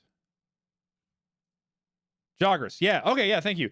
So yeah, that's what it is. So there's one of these aptonoths sleeping back here. And I'm trying to capture just B-roll footage of me sitting in nice locations to use in the background of these longer segments. So I was just recording like 10 minutes at a time of these, right? So there's one sleeping here. And then all of a sudden, all the aptonoths start freaking out. And then they all run away. And my scout flies turn red in my little scout fly thing to like alert that there's like, a predator nearby. And this Jogris walks onto screen, swallows it whole, and turns into this big fat bubble, and then just waddles back the way it came, completely ruining my shot. And it was so goddamn funny. And I need to, I don't think I put it in this video, and I need to find that clip. It was so funny, dude. States that one of the functions of a living myth is to offer an image of the universe that will be in accord with the knowledge of the time, the sciences, and the fields of action of the folk to whom the mythology is addressed.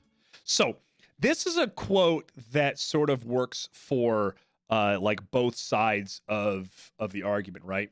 When we create myths, they are actually based, and it's the same thing when we create anything like any fiction, anything that is fictive. We create things that are, even if we're in space and we're flying through wormholes and we're traveling into another plane of existence in like D&D, and there's like angels and six-headed like 20-titted dudes or whatever. Like all of these things that are like just wild parts of our imagination have some real world logic to them. And when we create myths, again, this entire video is asserting that Monster Hunter World, while fantastical, draws a lot of real world like allegorical ties to like things that actually happen in the real world, albeit told in a very fantastical tale of hunting monsters and all that stuff, right? And so, but this is one of those things where myth can be used negatively. Myth can be used negatively. Where, and you're seeing that nowadays where people are attaching themselves to myths that were allegories of how we should treat the world and how we understand the world that were created thousands and thousands of years ago or hundreds of years ago, whatever, and because they are tied to those old models of understanding, it's doing damage to towards progression of understanding ourselves and the world. One of the things that I really hate about the way that people think about mythology is everyone thinks myths are tied directly to the past, which is not true at all. Because if myths were tied to the past, then how did they ever make myths in the first place? At some point, myths were a present day thing for people.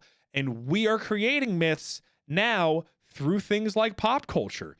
Just because nobody's playing Dark Souls and then has created a shrine where they worship somebody, maybe, probably. But nobody has created a shrine to like Lord Gwyn or Velka or any of the other gods and is actually praying to them, giving them offerings to a point where they think it like affects the world. Me? Listen, we're not going to talk about the shrine that's behind me. But like, we are creating these myths, and just because we may no longer believe in the myths as like there are those gods walking around, in terms of at least the ones that we're creating now, I don't want to like I'm cool, like you believe whatever, like I'm like pro you practicing your religion as long as it's not talking about the negative aspects of this. But like, we're creating myths right now, and there are aspects of these myths that we believe. So I mean, we can talk about like all the, like, look at My Hero Academia and heroism. Heroism is something that you can believe in. Look at what we're talking about here with, with ecology and how we should be taking care of the environment in this whole video. Look at, God, I don't know, like, look at Dark Souls and like the political aspects of Dark Souls and like self-involvement in the power struggles between all of these gods. Elden Ring is literally an entire, like, there's an entire political aspect of it, of us involving ourselves in all of these different powers and trying to choose one and or forge a path through everything. So while we might not be like worshiping America or Radigan or the Elden Beast or the Air Tree and stuff like that, there's still this aspect of what do we believe in as people. And so I think it's very important to consider that myths are right here, functions of a living myth, of an actual myth that we are working through. So we create myths that are allegories for these things. This point is later echoed by folklorist William Doty, whose definition of myth discusses that myths If you want the best, then if I could recommend one book on mythology, it would be William Doty's book called Mythography. It is the single best text on the field of mythology ever written. Whoops. To address not only the mystery of definition of myth echoed by folk knowledge of the time, the sciences, and the fields of action. One thing I missed while talking about this point. So the sciences, knowledge, with the knowledge of the time, and the sciences and the fields of action of the folk to whom the myth is addressed. So this is just a fancy way of saying we create myths that serve our sense of the world and self and society and things like that. So we think of myths as in the past, but people are always creating myths. Myths are not things of the past. Myths are things of ever-changing creation. We have renegotiated the texts time and time and time again. Do you know how many different writings and interpretations of the Bible there are based on what time period we're in, who is translating it, what authority is speaking on it, all of that good stuff. Like, there was an entire section of the Hebrew Bible that suggested that God had a wife. There's like multiple omitted books of the Bible that were added and subtracted at different times for different reasons. And again, this can be done to positive and negative effects. And so like when we talk about, it's one of the things that frustrates me when we talk about myths, not just from the aspect of like I know everyone immediately, especially because I'm American and a lot of my base is American, is we jump immediately to like fundamentalist nationalist Christians, which if that is your only interpretation of like what Christianity is and what's like what the Bible is and what that belief system is, that is a no true Scotsman fallacy of the utmost capacity. Not saying there's not a negative aspect of it. Lord knows there is. Like, I say this as somebody who has renounced their faith and is completely agnostic at this point. But if we're going to be addressing these things, we need to look for the contexts of what this sort of serves. And that can kind of tell us a little bit more about the people that it came from and what their beliefs are and create a better way of understanding. And that extends to anything within mythology. Of the folk to whom the mythology is addressed. Mythology is ever evolving. That's what I'm This trying to point say. is later echoed by folklorist William Doty, whose definition of myth discusses that myths frequently reinforce a tribe's learned ecological Spelling error! That adaptation should be to its apostrophe S local tribes! context. God damn it! Tribe here meaning society. So simply put, myths often borrow from a given group's understanding of science to help craft a story's basis for their world building.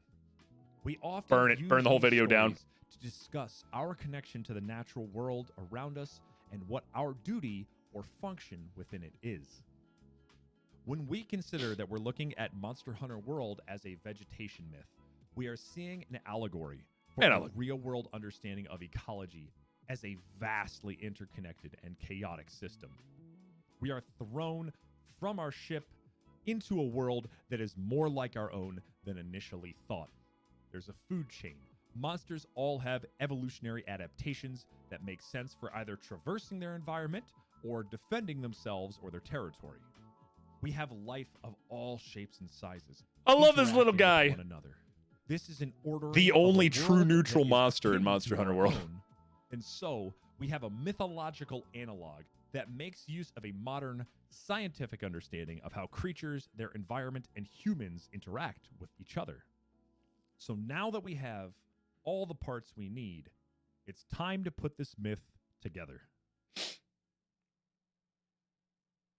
In constructing this myth, it's important that we start at the beginning of our journey when we first encounter Zora Magdaros, gradually emerging from the waters below that becomes an archetype. I like how I described the way Zora Magdaros in this clip is emerging from the water as gradually emerging. Significant event. Water being an archetypal symbol for the unconscious or the unknown is fitting as our pursuit of Zora is a quest for the unknown. Why is it migrating to the new world of all places? What do we learn along the way in our pursuit of this monolithic dragon? How does this dragon relate to the world it so seemingly is unconscious of in its unrelenting journey? And what is Zora's place in our journey of discovery? It's a quest of discovery of the new world, and as our many guides along the way say, for the mystery it contains. It becomes apparent the further you progress that the new world is a thriving ecosystem, one that takes pains to recreate our own understanding of ecology, but in a fantasy setting. It has a semblance of a food chain with the increasingly powerful monsters. Creatures all have evolutionary adaptations to traverse their environments, defend their territory, hunt, or to ward off predators. Much like a real-world ecology system. So I want to point something out here real Pains fast. to recreate our own understanding of I didn't ecology, know that but this in was a fantasy thing setting. until It has a Squish actually semblance of a pointed this food out to me, chain with the because increasingly powerful I didn't hop into monsters. Monster Hunter World Creatures until all Monster have- Hunter 4U. This spine here that you see running through this, and you can actually, I think I actually show a picture of it later on, is one of the big things that makes up the Rotten Vale is the skeleton of what's called a Dolometer, which is a monster from, I think, Monster Hunter 3? I can't remember. But the Dolometer is like, it's like a world-ending engine of a monster. It's freaking massive, and it's like a giant, like, spiked snake that's only got like front claws and it's like climbing up a mountainside and stuff. And the fact that one of those came here to die alongside Zora Magdaros again, like talks about like the just the how impactful the ecology aspect of this is on like a fantastical level. Evolutionary adaptations to traverse their environments, defend their territory, hunt, or to ward off predators. Much like a real-world ecology system. But also much like a real-world ecological system, this is a world in a precarious balance that can be thrown off by elements that are created by nature itself. Xeno'jiiva, while seemingly some evil force, is just another creature like any other monster in this world. It's simply behaving as it's naturally supposed to. But even if it's not malevolent, its introduction into the new world is cause for human intervention to fight off encroaching elder dragons and other invasive species from doing unimaginable damage to the ecosystem. Which is an amazing example of the idea of nature as a system in flux. And we owe these discoveries to our central figure, Zora Magdaros. Each mainline mission, and even just some Why did I put so many whiffs in here, bro? Own can lead to all sorts of new discoveries. But all of this discovery is linked to our pursuit of Zora Magdaros. While we may be dealing with an Anjanath getting too close to human encampments in one mission, or establishing a camp in another, eventually our reason to keep pushing forward into the new world and investigating is to find out Zora's end goal. While we're out traipsing around the world, Zora is an ever-present force that acts as a guiding beacon for the expedition's efforts and curiosity. Even after Zora's departure halfway through the base game, it still is the reason we find the Elder Recess and Xeno'jiiva, the destructive force that pulled Zora away from its final resting place. All signs point to Zora Magdaros. So that was the big thing is I kind of talk a lot about Monster Hunter World and a lot about ecology and a lot about mythology and then a little bit about Zora Magdaros in each section. But all of these elements that I'm talking about are all tied directly to Zora Magdaros in some way or another. So like Zora Magdaros, I do assert is the central sort of figure in the progression of the main story. Because even after Zora Magdaros is done and gone, and you've done that stuff through low rank, which is halfway through the game, all the stuff that leads up to Xeno'jiiva happened because of Zora Magdaros. Zora Magdaros led us to the Elder Recess, where the fissure in the wall broke. So we learned about the Elder Recess. We learned about like the ley lines. What the heck was it called? I can't remember. My brain's farting right now. And then Zora Magdaros, just like the story of Zora Magdaros ends in terms of our direct interaction with Zora Magdaros at the 50% mark of the base game. But then the back 50% happens again because we were following Zora Magdaros. Zora Magdaros is the reason that the 5th Fleet took across the sea, the 5th generation to travel across the sea. Hi, Porto, hello. There's a reason the 5th Fleet is there. Maybe not the reason the first 4 fleets were there, obviously, but the reason the 5th Fleet is there. You're following like pieces of slag that come off of Zora Magdaros through every part of the adventure and the map. Zora Magdaros is what shakes open the wall in the Elder Recess, like I said, and then Zora Magdaros is the reason we find out about how the ecosystem works. So everything just comes back to the progression of Zora Magdaros's like ever steady march.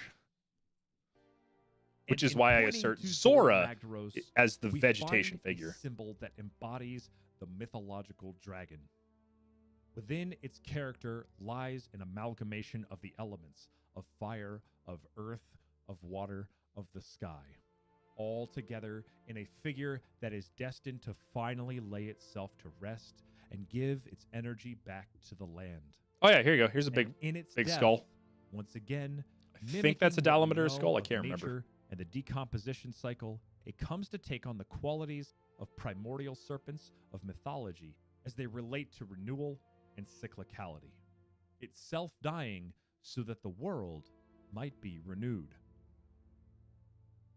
Monster Hunter and Zora Magdaros stand as a vegetation myth reflecting a modern scientific understanding of ecology. From the standpoint of scientific discovery, it shows us that we can rely on certain observable principles to grasp an understanding of the world around us, but it also shows us our place in it.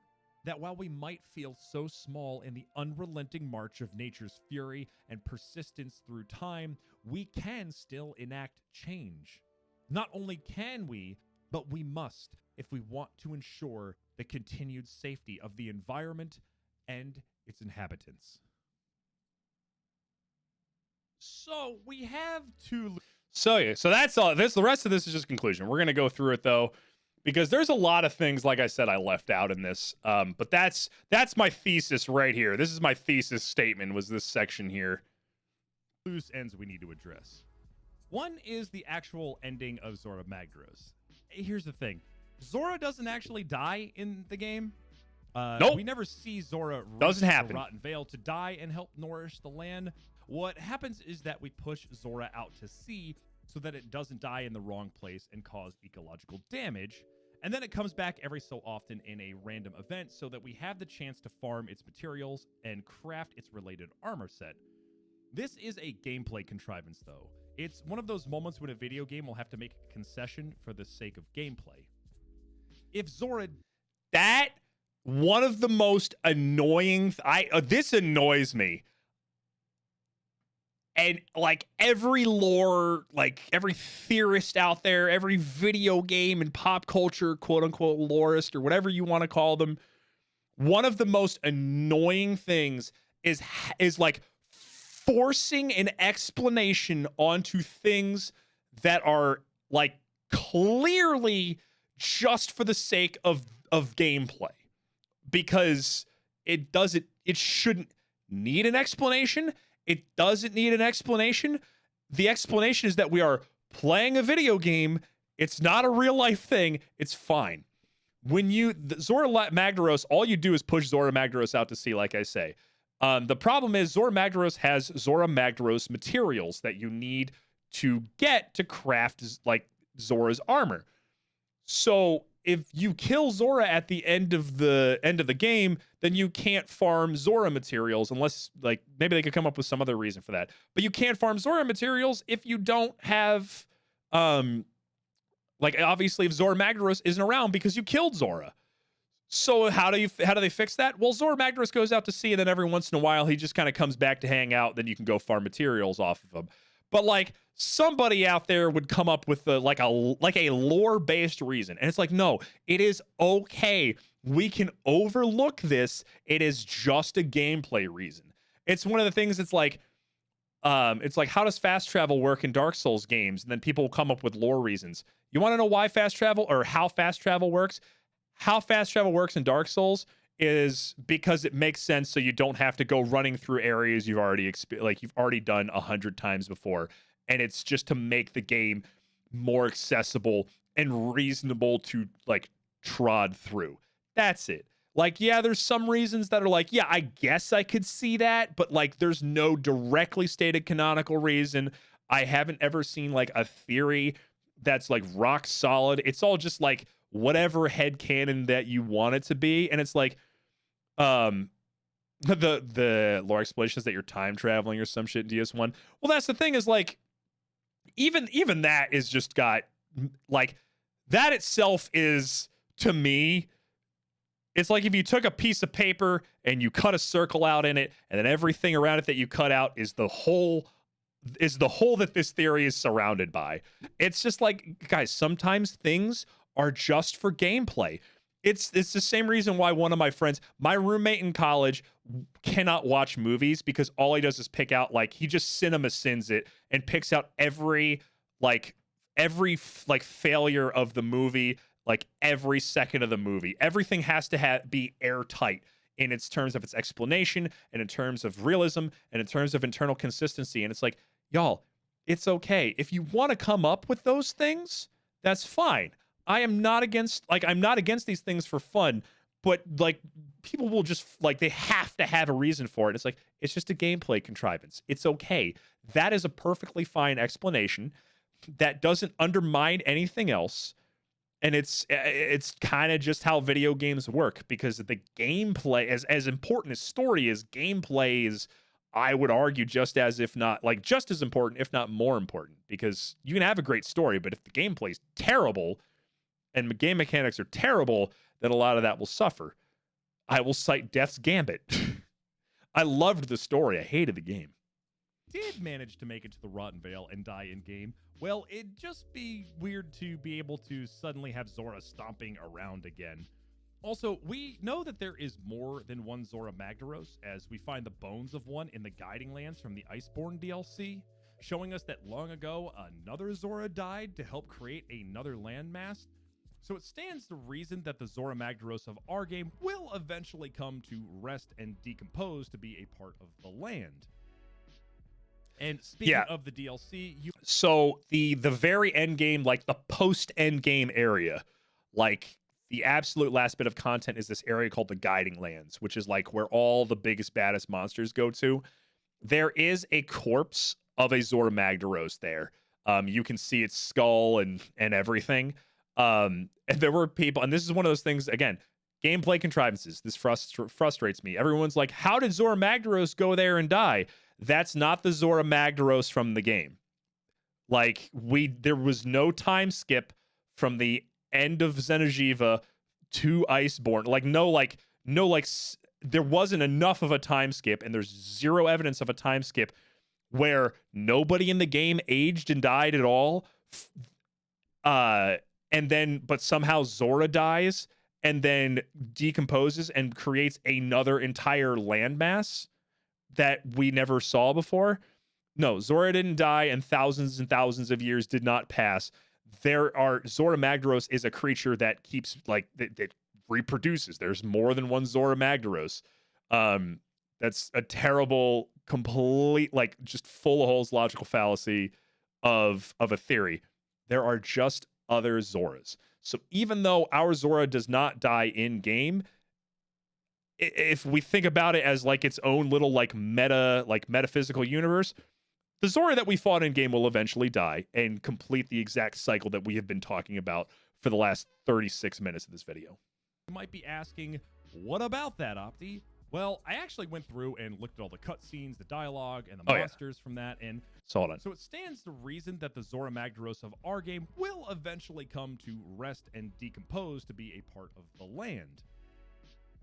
And speaking of the DLC, you might be asking, what about that, Opti? Well, I actually went through and looked at all the cutscenes, the dialogue, and the monsters from that, and there really isn't actually that much relevant to the myth we've constructed here, outside of maybe the aforementioned Zora bones and the interaction between Ruiner Nergigante and Shara Ishvalda, the big bad of that game, or DLC as it were. The base game stands on its own. Zora's story is told and put to rest, and I'm sort of treating Iceborne, relating World's base game, like how the Odyssey relates to the Iliad.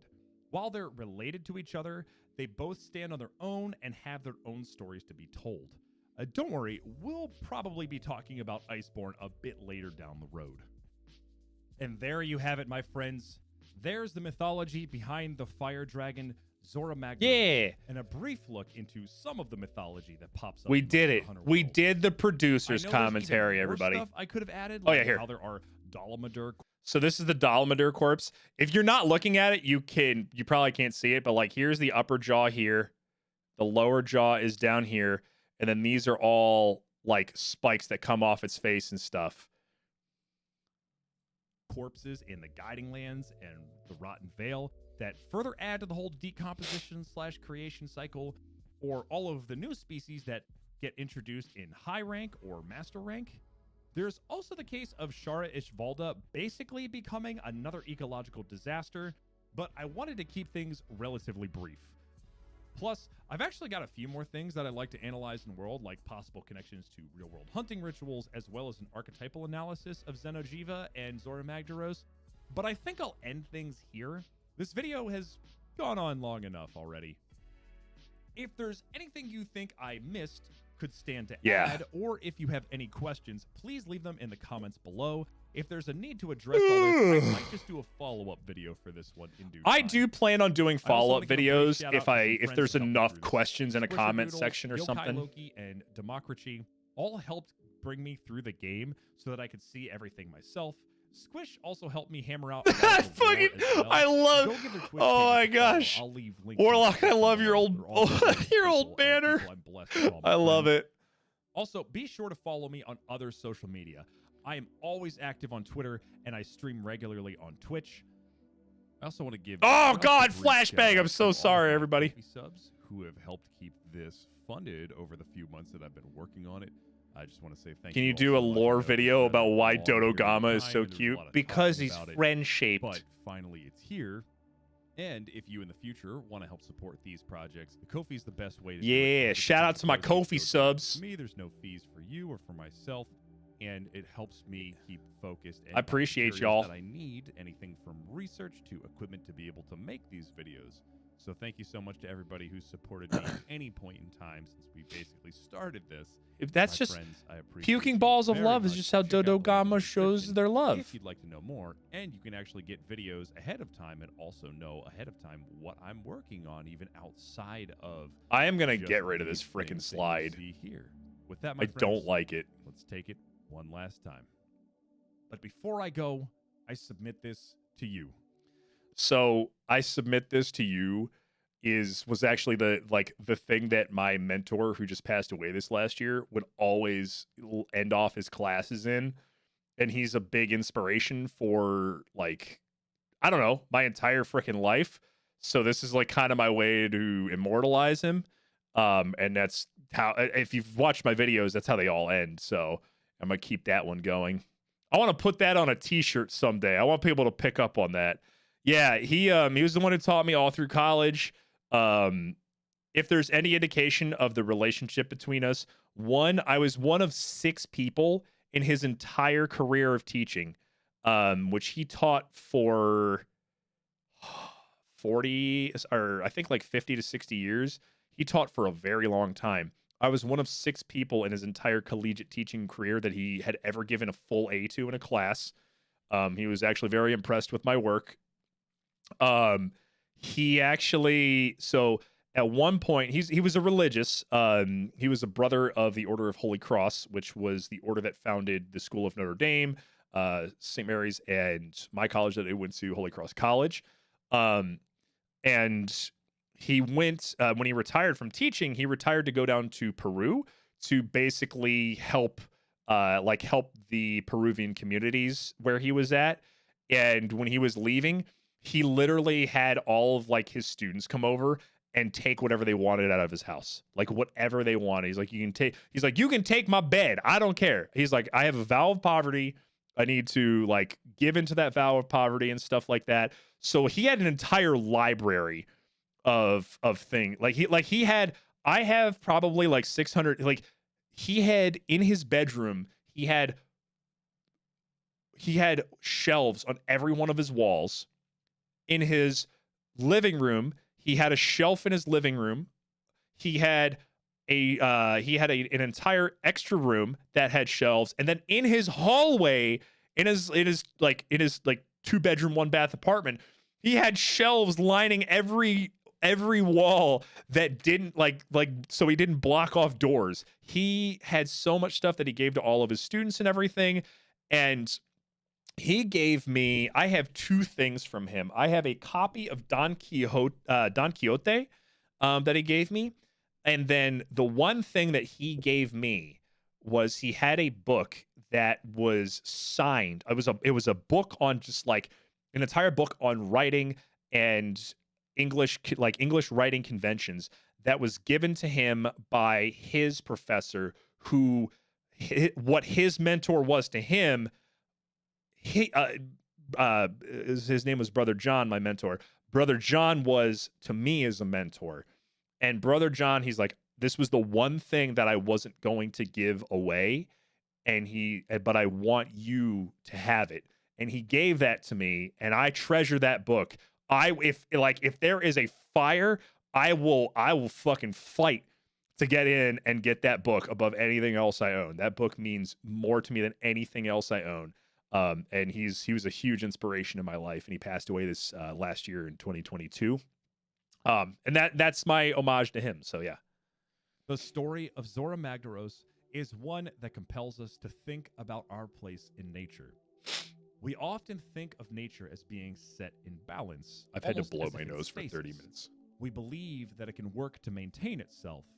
All we have to do is watch it go its natural course. But while nature is resilient, even ferocious, it sometimes needs help to reach not a precarious balance, but a strong foundational stability, one that takes into account all the ways it can help itself heal, and all the ways it might succumb to destruction. Until next time, my friends, be safe and be loved. Yeah. It's a good song. No, wait, hold on. Don't play that. Everybody go check out I Wrote a Song, They Both Die at the End by Lexi Carroll. All right. So there's the commentary. How are you such a good boy? Because I have never not struggled for a moment in my life. And at some point in my life, I decided between being angry and depressed and pushing that on other people, or trying to make sure I do everything I can to stop that from happening from other people. And that's the show. Now go check out Opti's YouTube channel. But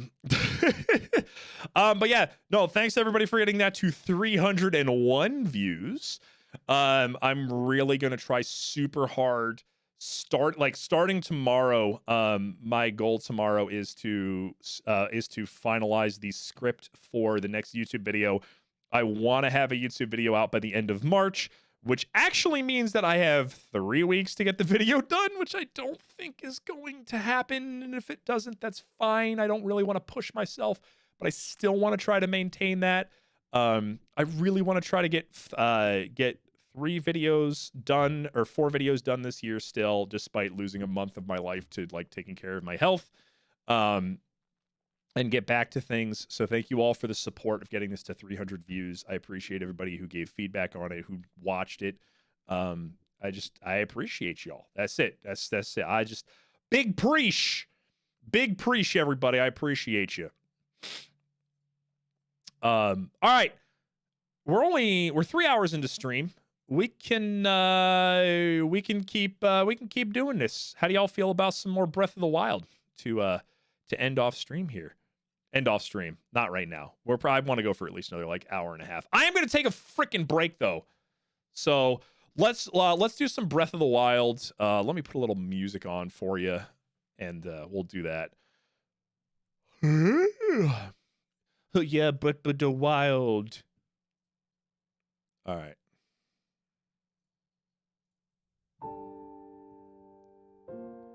That is loud as fuck. Also, hold on. We got to turn that shit way down. Put on the human music. All right, hold on, princess. Hold on. Okay, go ahead, princess. Hello, nice to meet you. I messaged you. Oh, yes, Allie. I looked at that when I was like right up from my nap. I'll talk to Lycan. Should be fine. Just obviously keep me updated if things change for like the worse. Unless you want to like, I don't know if you want to like rehost it. Like if y'all would be cool to come over here, we could always host it here if that's a concern as well. But all right. Oh no, my friggin' graphics drivers need an update. Oh my god, we're gonna crash midstream. Get ready.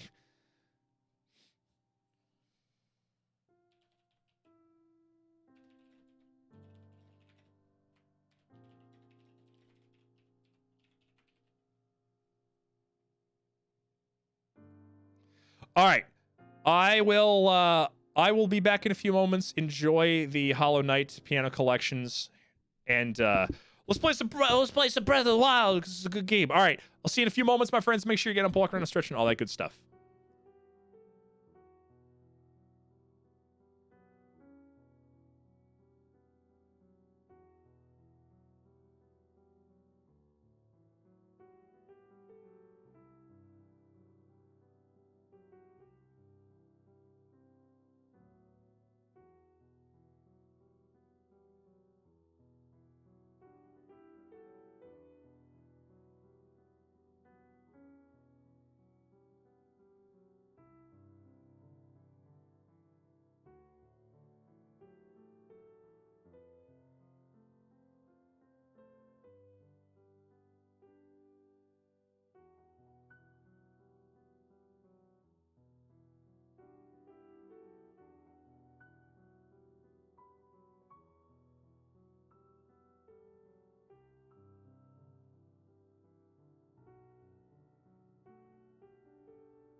Hello.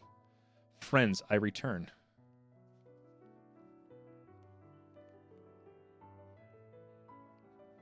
Okay. Chat, did you miss me? I was gone for so long. Also, why the fuck? Oh, there we go.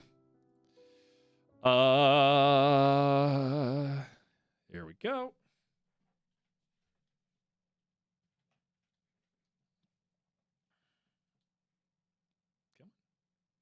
Come on. There we go. Allie, my favorite thing is when we get to hang out at work on Sundays because you're stationed right in front of me. All right. What are we doing? Oh, we were going to the Ruto's place. Yeah. First, we're going to rob these people blind for their wild berries. But we're going to go to the Ruto. That's the goal.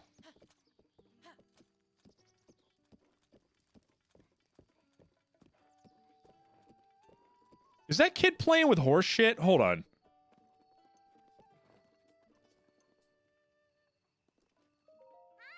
Horsey, horsey, I'll make you a bed. Horsey, horsey, rest your head. I heard that song from some guy who came by here riding a really cool looking horse. That's nice. He also said there's a small secret tunnel just west of the castle entrance, and that if you go through the tunnel, you can get inside the castle. But the man also said to not go near the castle because it's dangerous. That goes for you too, mister. That seems like a thing that you shouldn't tell a child. Also, yeah, I think that kid is playing with horse shit. Don't you play with horse shit? No.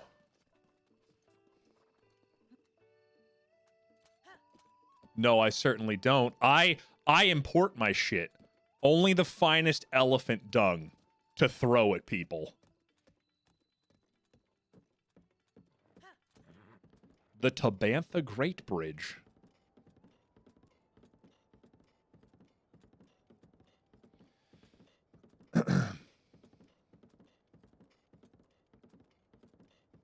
Yeah.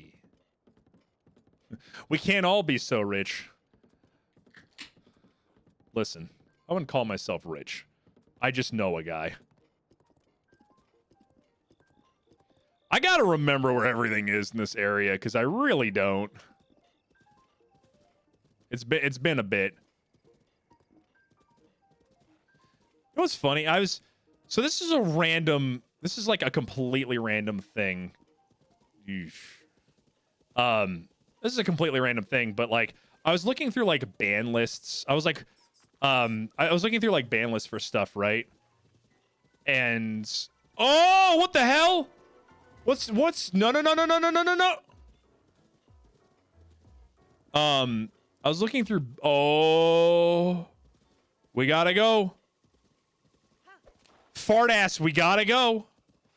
I was looking through ban lists for like MTG cards. Like, fart ass, we gotta go, man. Anyway, I was looking for ban lists last night, and I was looking. I'm like, okay, so what's banned in this? Because I was talking to Lycan about like how, you know, ban lists work and stuff like that, and they were like, well, what's like banned in this, and that? And I'm like, oh, well, let's take a look.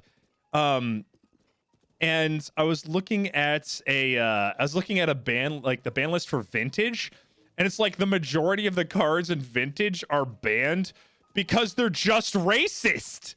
Like, just racist.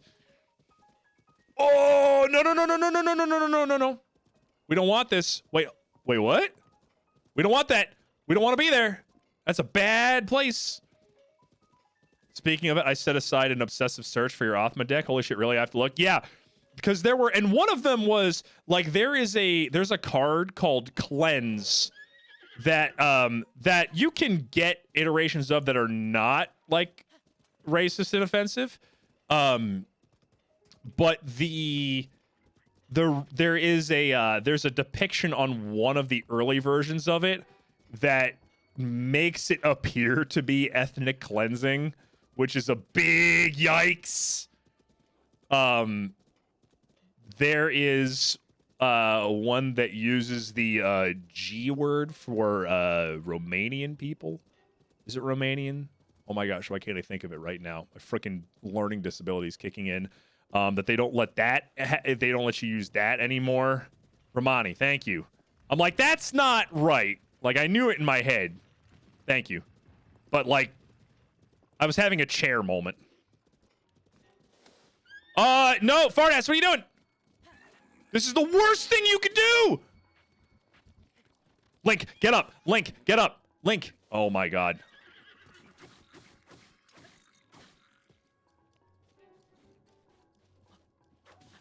Oh, all right. Yeah? Come on, you want to square up, ho?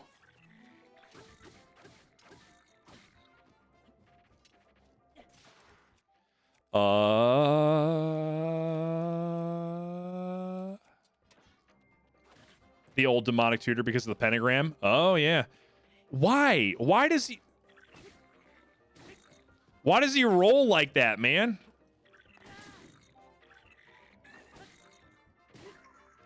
Cripes! Yeah.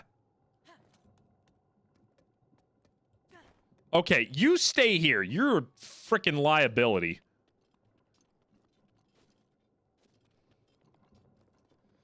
But yeah, there's some old depictions that are just super not okay. Oh, hello. I like these context clues we got here. We're just gonna skip out on that guy. Oh, God damn it, it's a blood moon night, too. Look up Goblin Recruiter when you get a chance. There's a damn good reason that's banned. Oh, no. Oh, no. How anti-Semitic is it?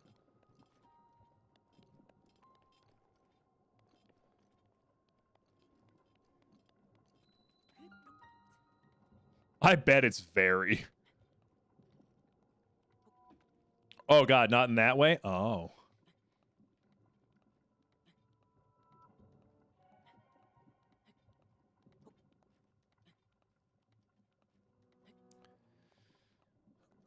Search for any number of goblins and put them on top of your deck. What?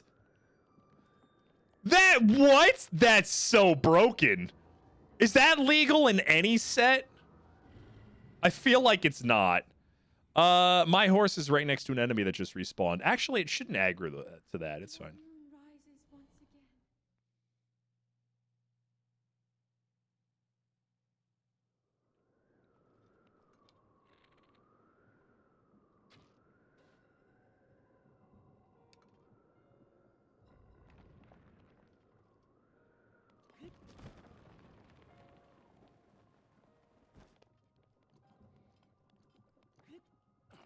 Ow.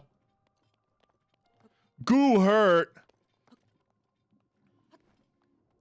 That card probably wasn't as much of a problem when goblins weren't such a ubiquitous like tribal deck build. Well,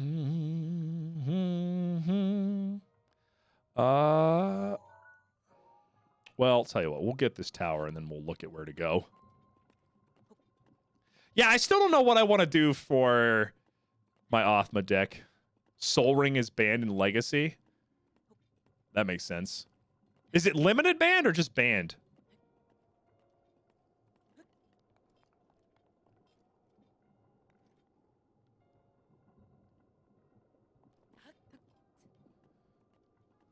Skull Clamp is banned? Wow.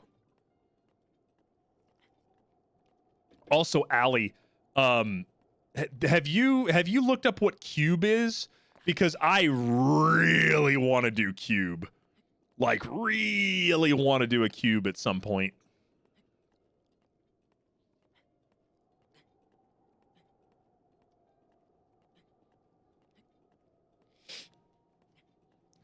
Do I have enough cards for cube? Proxies? I am freezing to death up here. I know I have enough cards for a cube. I was just thinking for cube in general, but also that's something we could probably emulate somehow over cockatrice and stuff. But IRL cube would be fun.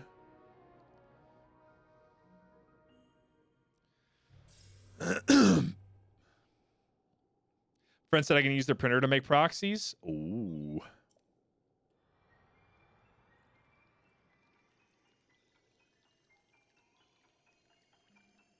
Sheikah milk! Man, we only have so much more Sheikah milk left. I was looking at like bulk order proxies last night. Super reasonable. Super reasonable.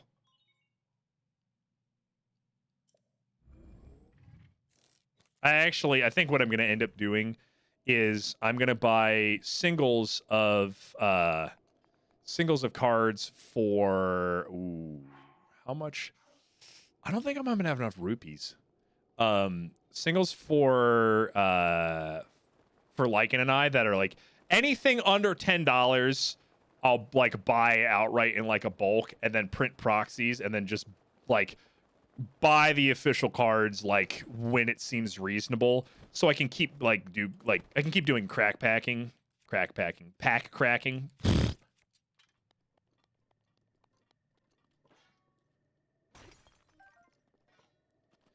because I like doing that and it's like nice to have like a decent card base.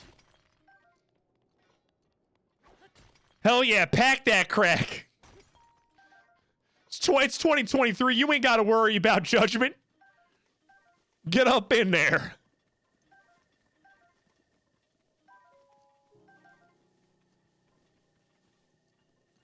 Oh, I thought it was a fairy. It's a silent princess.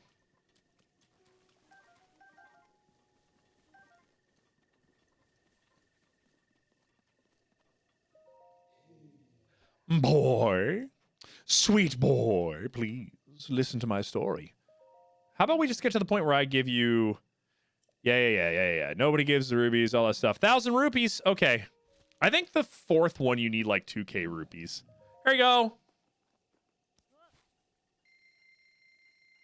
All I want to do is see you turn into a giant woman.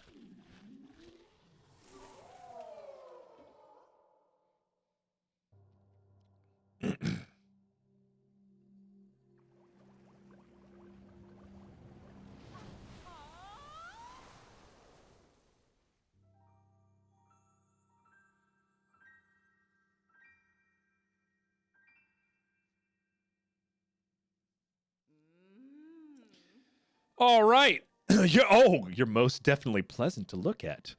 How would you like to live here with me? I'm kidding, of course, but you certainly are cute when you're blushing. She's definitely the horniest one. All right.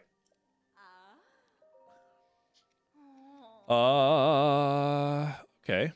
Oh, fuck yeah, let's just do that.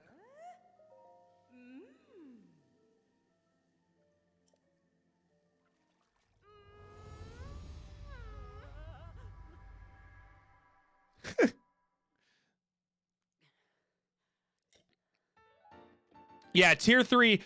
Tier 1, they like blow it at you. Tier 2, they give the little kiss on the finger. Tier 3, they kiss you. And then tier 4, they take you into the extra dimensional snoo den.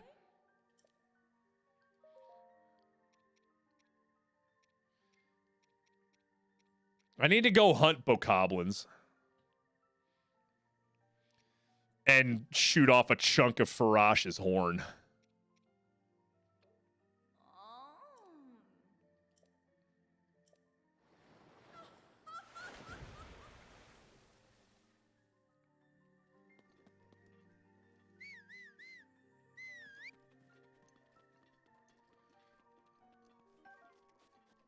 Fart ass. Where are you, boy? Fart ass. Hey, look, there's fart ass. Come on, fart ass, you can do it. I believe in you. Is he gonna run down the whole mountain to come get to me? Look at him go. How is fart ass gonna run all the way down this mountain to get to me? Oh my god, he is.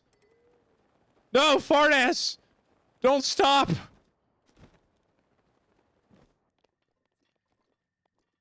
That is one repeating texture, damn.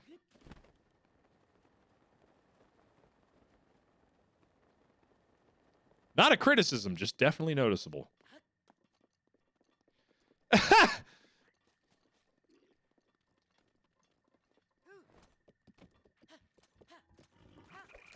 Fuck off!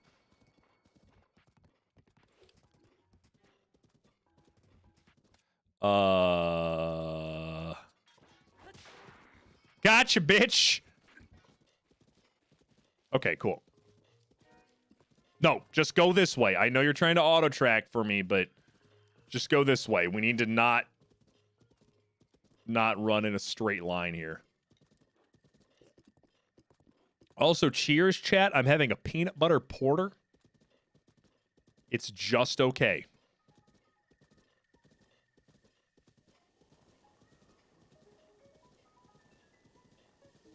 It's a beer, so, you know, it's all right. Def had worse? Yeah. Oh, I've 100% had way worse. Uh-oh. Uh-oh. Uh-oh. Uh-oh. Uh-oh. Uh-oh. No, no, no, no, no. Oh, oh, fuck. Oh, we gotta go. Fart ass, we gotta go.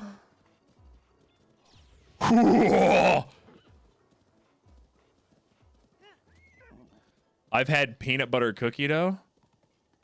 I want peanut butter cookie dough. That sounds good.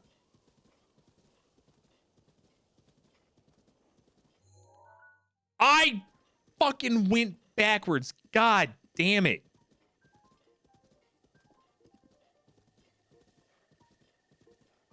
I didn't even realize it, dude.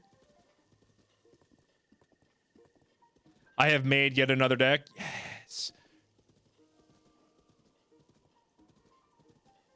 Krim, do you have an account on Moxfield? Or on, yeah, do you have an account on Moxfield?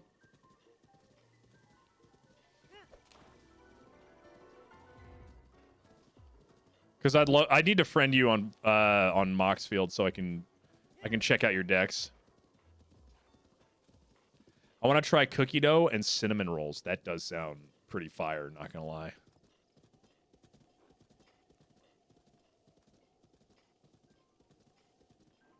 Does sound pretty good. Also, a reminder for everybody here. Tomorrow night is the inaugural voyage of Halo Couch Crashers. Something I've wanted to do for like a year now. Super excited for it.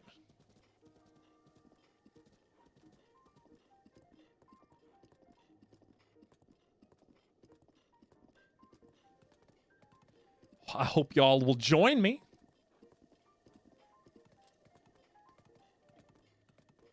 Also, I don't think I mentioned this, but because we didn't really get to have a month in February, we didn't really get to stream all like consistently through the month of February. So I will be I'll be extending these sub goals up through March. Granted, we will also be starting our fundraiser in March as well. March 16th is going to be the first day of our fundraiser for Stack Up.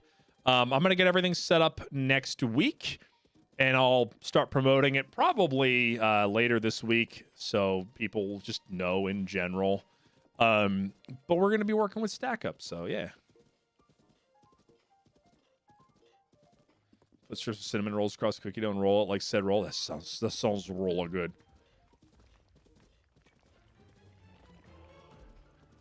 Oh, Stone Talus. I'm like, what the hell is that? Wait, hold on. No, I want that. Come here. Come here, you.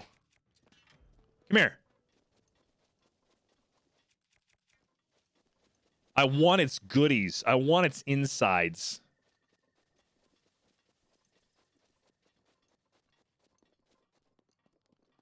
You are a lucrative hunt.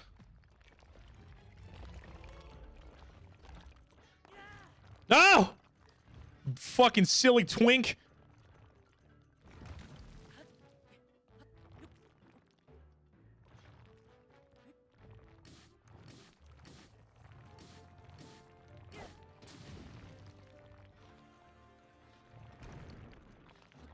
Why? Why would you? You were fine. You didn't need. No. I can't. Can I hit it? Now I can.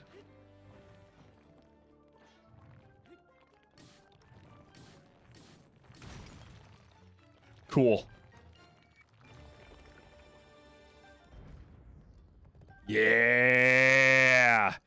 Ooh, 2 diamonds. Oh, I'm gonna be rolling in it, son.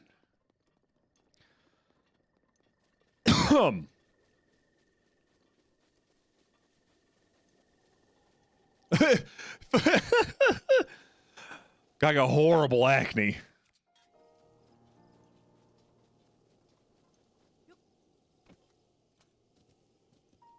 Where you going? Go that way. Come on.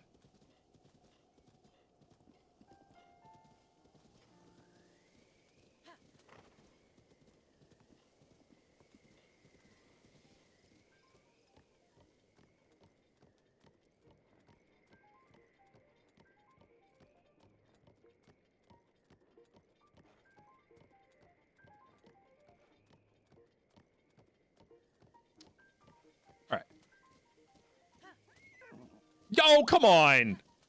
Thank you. We're fine. We're over the bridge. Yeah. Yeah. Hey, look. Lizards. Lizards. I'm so excited for Tears of the Kingdom. Like, I'm so excited. I was originally going to do... I had an idea for something themed that would go along with Stack Up, but it would involve another game that we would probably play for like several hundred hours. So I kind of had to make the decision to not do the things that I want to do with Stack Up for that. So I got to figure out something else. I've got ideas of what I want to do for like other things for the Stack Up donations and all that good stuff. But I'm really excited for it, for Stack Up fundraising and all that good stuff. All right. I would like you to board fart ass. Thank you.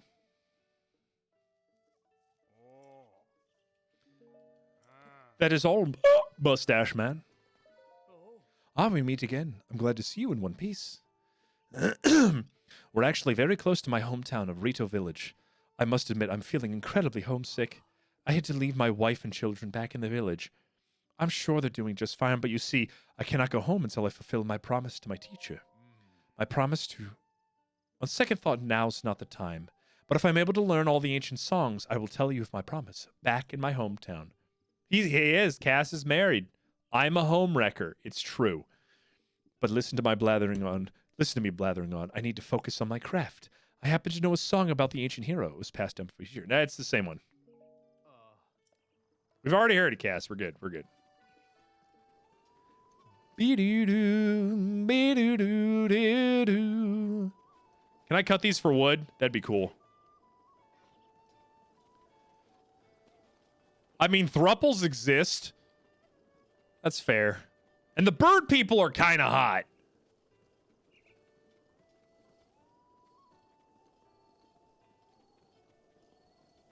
Like, all of the bird people are really hot.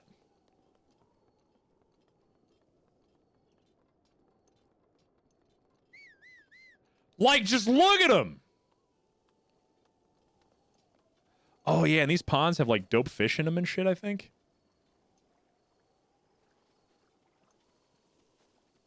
This area is really cool.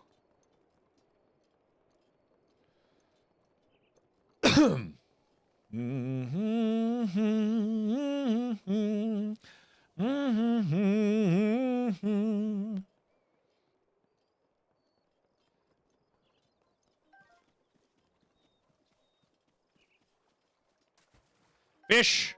Hearty salmon. Oh, yeah, these are the ones. Yeah, okay, so those are the ones I want. Those look like steelhead. I have caught one salmon in my entire life, and it was a stressful fucking experience, let me tell you. Gorons don't do anything for me. Also, hold on.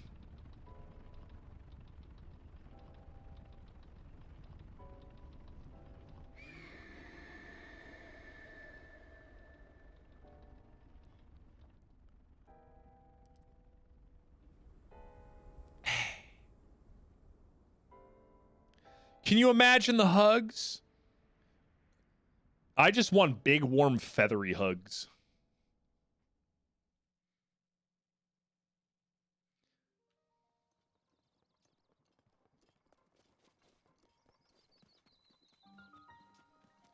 Rito Village, what up, fam? Ooh, it's a little laggy here. Oh, this song's great. How close am I? Oh, I need one more? Okay.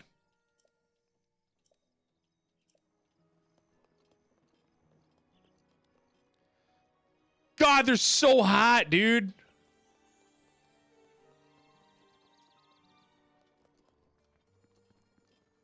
Like, look at the bird ladies, man.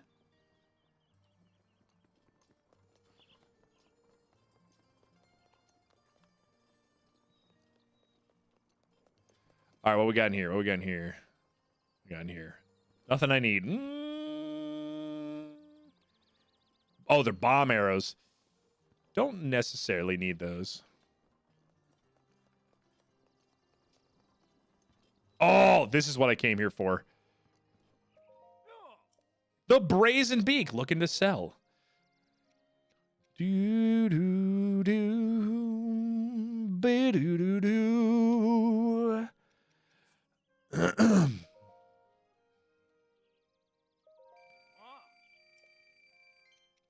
gonna keep my luminous stones.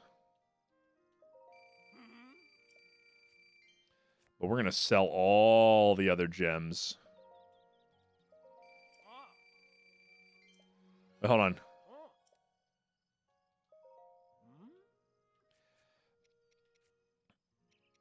You know, I've played games that have like trading systems, but they never feel intuitive enough for me to like want to actually utilize them. Like Fable, actually, the Fable games have a trading system where certain items, so like every day, how much you make from an item will change geographically. Which is like a fascinating mechanic, but it was never enough to like warrant actually learning how to do that shit. Also, all the Rito baby birds are so cute, and I want to pat them on the head and give them candy.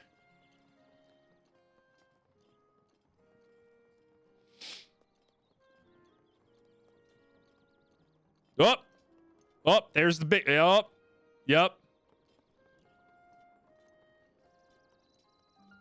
Hey, yo, what up, girl?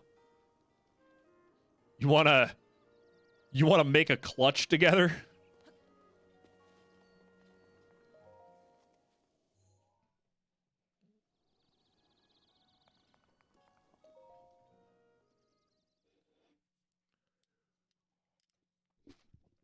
Yes, Allie? I don't think you all realize how down bad I am for the Rito.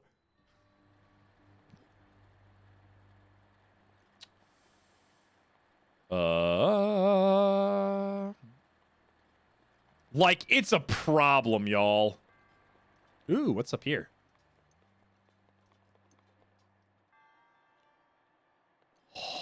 Oh.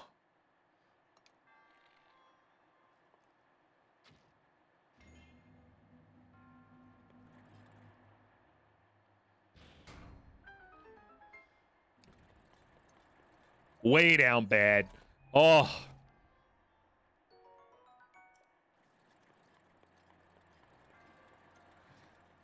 I was gonna say something, but I think I'll hold off on what I was about to say. I can't imagine liking anthropomorphic animals.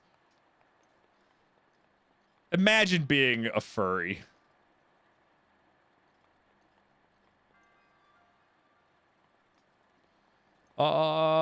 So what do I have that's a piece of shit that I can use to swing at this stuff?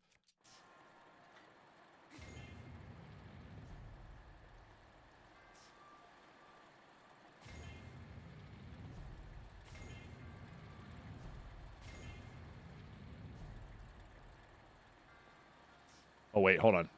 I did one too many.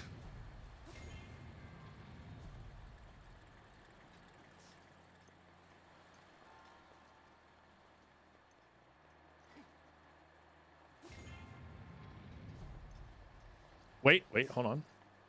One more? Oh, wait, hold on. Maybe not.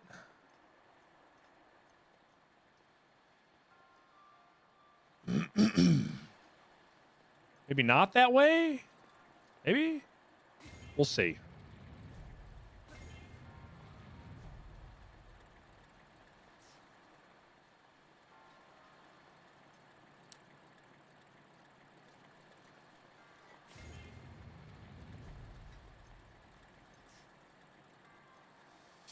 Huh. We're gonna go look at this from the top. I just wanted to, like, fuck around a little bit, but...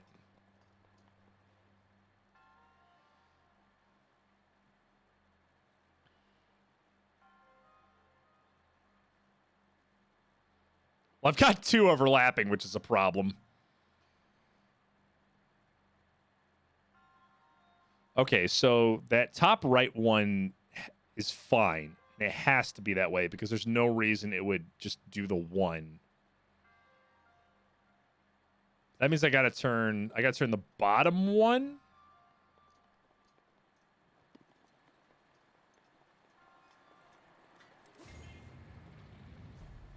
Right? So the question is, how do I get that one?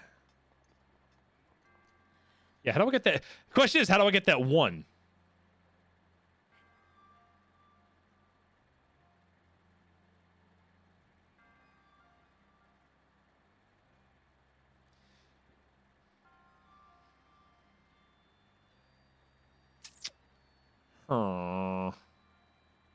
You ask it nicely. If I had a Korok leaf, I'd probably just go over there and slap the shit out of it.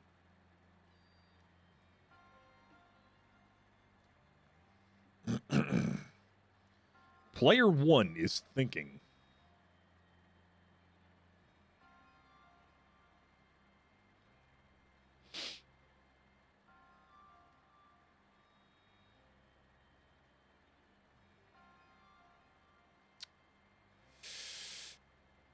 I feel like the one on the right has to go that direction, right? Like, it's got to go that direction. I don't think it makes any sense. Yeah, because you can't hit all the stuff. You can't hit the two middle left ones without the two ones that are, like, the one that's directly in line with me, and then this bottom one over here. Those have to be pointed over that direction. Nothing else can hit those three in, like, the left middle. Also, those things spinning is fucking my vertigo up.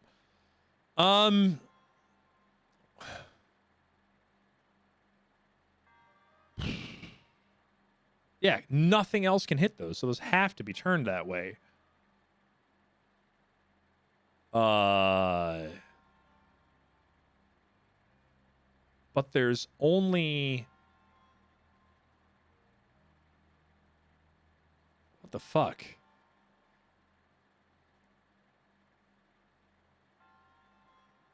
Are you seeing anything? I'm not seeing anything.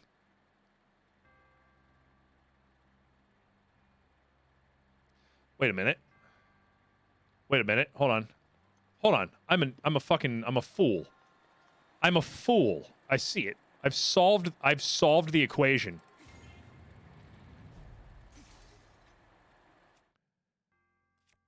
I just saw Red Eyes Bad Dragon. Wait, what? And then we turn this one.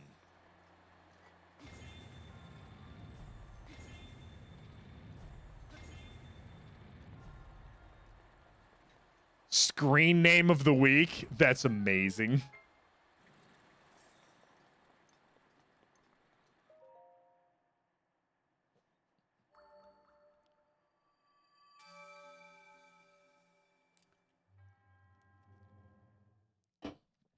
Yeah, da, da, da, da.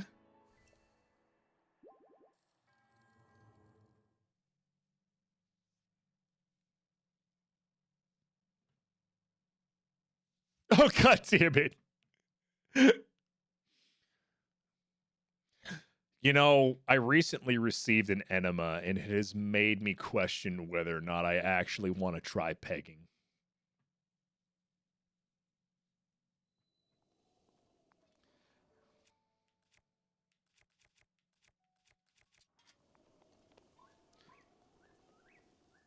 Huh?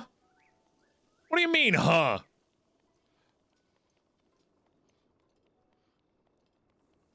Bottoming is a lot of work, yo. Oh, come on. Like we haven't had these conversations before. Don't act like this is the first time this has come up.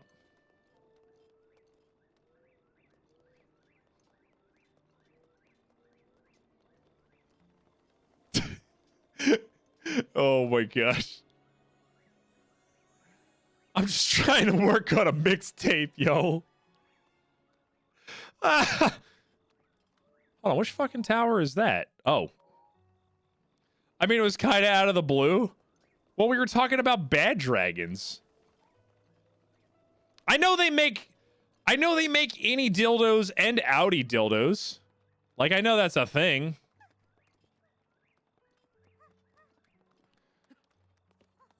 Whoa. Yo, hey, baby. How you doing? What's oh. What's what's a fine feathered madam like you doing in a place like this, huh? Are you attracted to 5'4" dudes? Look at, I like the awkward staring. Oh my gosh. All right.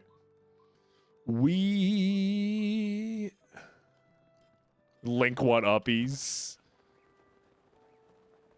Ooh, actually, we're gonna hit this to kind of like regain a little stamina on the way over.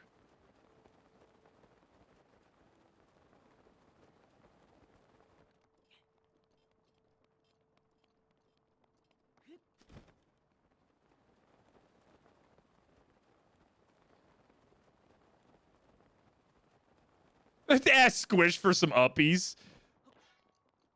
Fucking Squish is fucking tall. I think Squish is actually a little bit taller than me. Yeah, I'm wearing the warm doublet. We'll be fine. I've also shrank like a little bit. Oh shit. Maybe I'm not ready for this.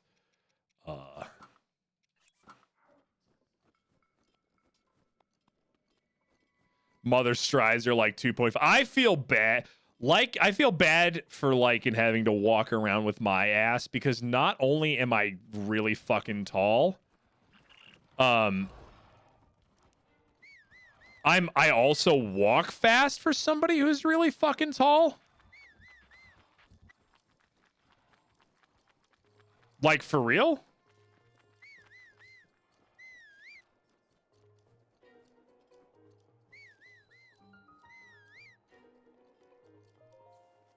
Yeah, you do a good job of it, dear. You really do. But, like, still.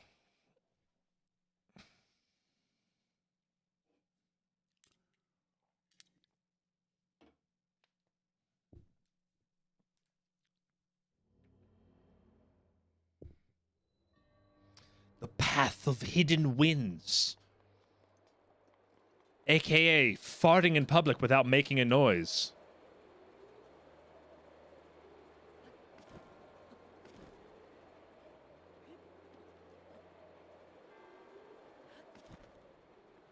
Are you man, fuck you, Link. Dumbass bitch.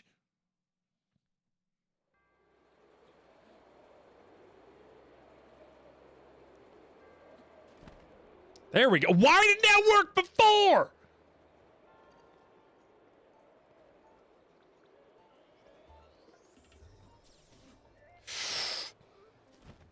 Uh-oh, uh-oh, uh-oh, uh-oh, uh-oh, uh-oh, uh-oh.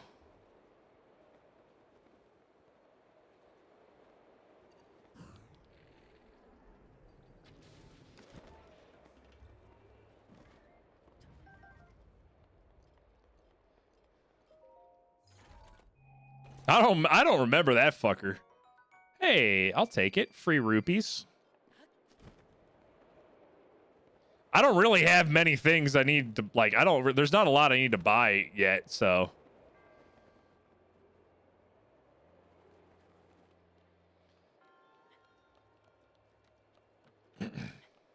There's very few things I need to buy left in the game. Like, I don't even need to buy stuff to get into the... Oh. Like the Gerudo stuff.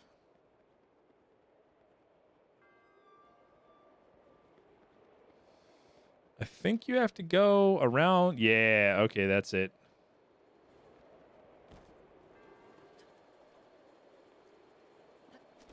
The fuck are you talking about, Breeze?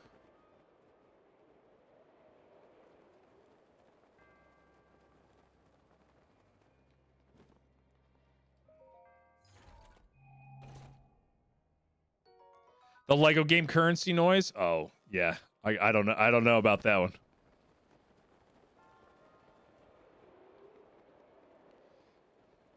Never played any of the Lego games. They look fun. Like, they do look pretty fun. I know they're, like, all the same exact game, but, like, they look fun.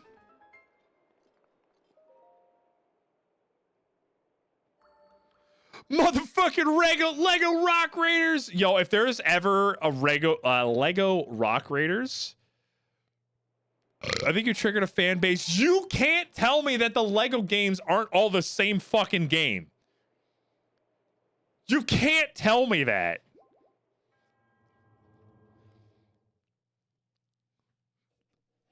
It's like all the Far Cry games after Far Cry 3 are the same fucking game.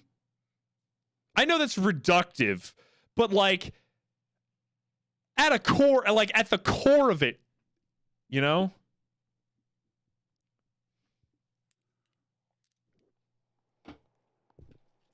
That's not a problem. I mean, that's like barely a criticism. You're looking at somebody who loves Halo for the fact that all the Halo games play like relatively exactly the same, you know?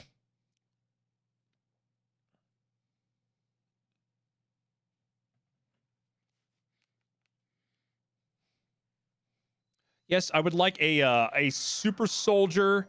I would like a super soldier with energy shields. Super soldier with energy shields, and I would like combat based on I would like combat based on individual enemies that all serve specific purposes, please. Thank you.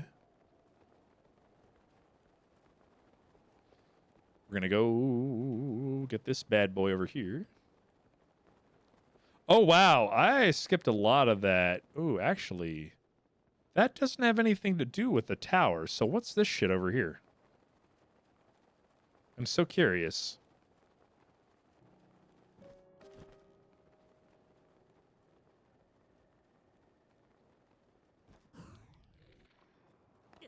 Okay, well...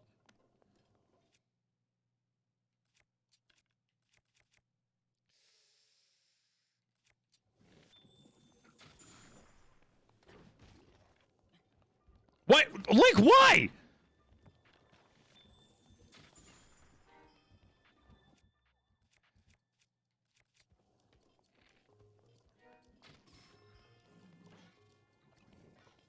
Are you okay, sir? Sir? Sir?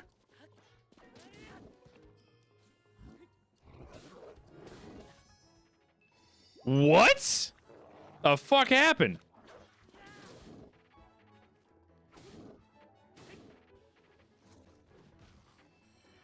Oh, I love her Bros' Fury right about now. Ooh, okay, hold on. We gotta...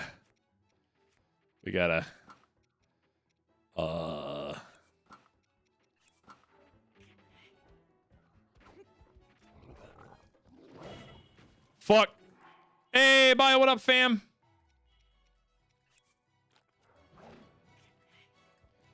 Come here, fuckface.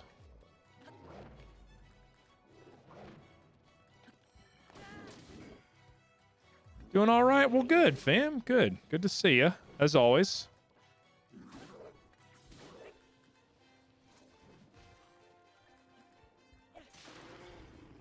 Bitch. All right. Well, you're where I can't reach you, so. Ow, ow, ow, ow, ow. Yo.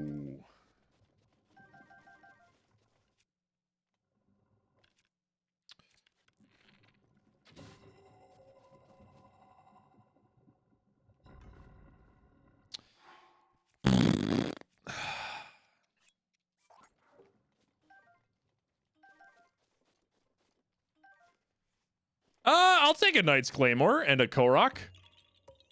Yahaha! See, I knew he was gonna say that. Okay. Boop.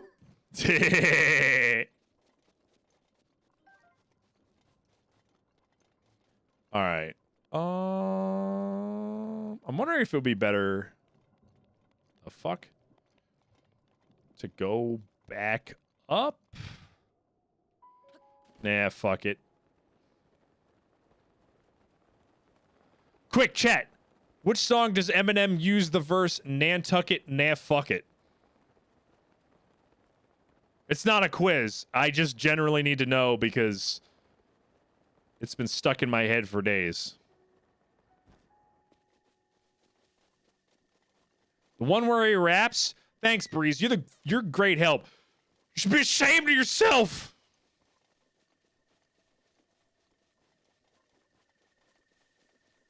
Damn it, Breeze. That was you. You ghost wrote for Eminem. That's pretty cool. I didn't know that about you, Princess. Are you gonna punish me?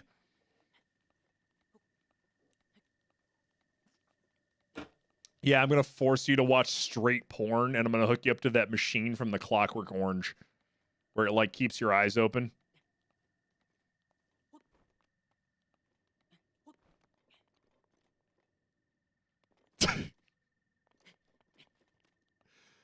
The Ludovico technique. God damn it.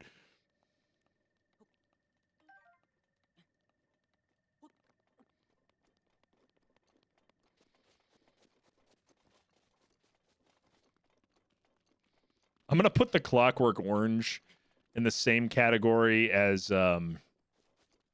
what's it called? As a Fight Club for books that people grossly misunderstand. I've never seen a Clockwork Orange. It's good. The movie is actually a very, very good representation of the book. The endings vary only slightly. I do recommend the book a lot. Book's very good. The book is very, very good.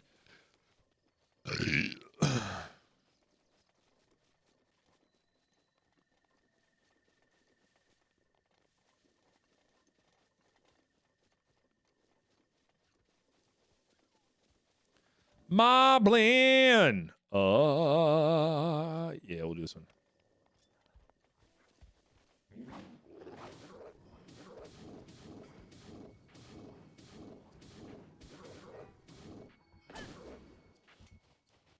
Huh. Later, bitch.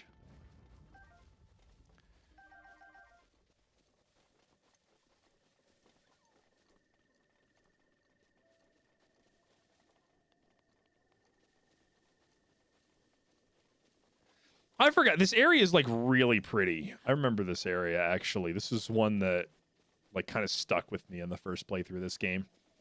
There is 13/16 a nice and family-friendly time signature. I mean, it's certainly a time signature.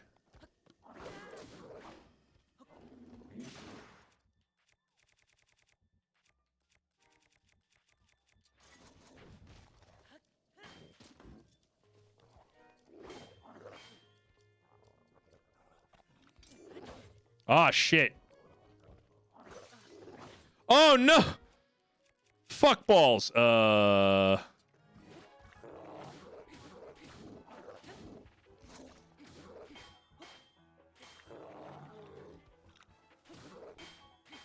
Gonna throw a 12/16 in there? What are you, Tool?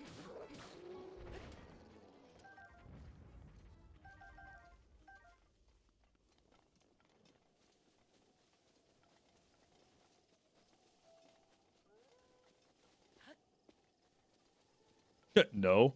I love Tool. Tool's a great band. The numbers, what do they mean, Mason? A motherfucking Princess Yoda robe. That's true, you is. I can't wait till the next time I can get legally high. Once this fucking vertigo, like, fully kicks it. Because my plan is to literally just listen to an entire Tool album front to back.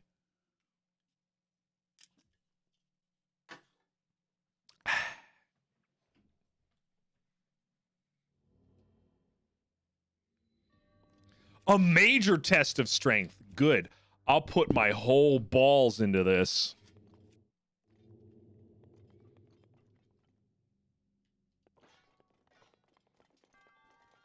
I also want to... Oh, I'd love to watch Interstellar 5555.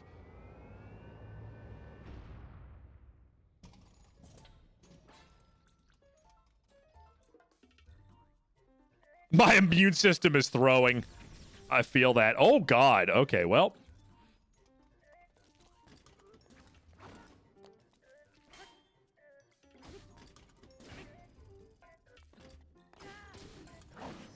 Oh! Oh, my God. The pride-shattering bitch slap.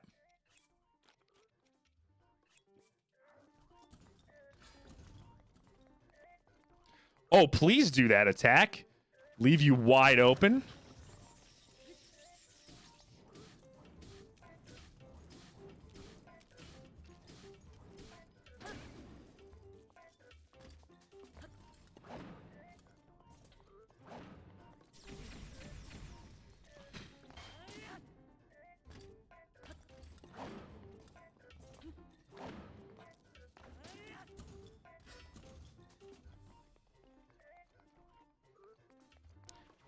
I'll make bank off of this shrine.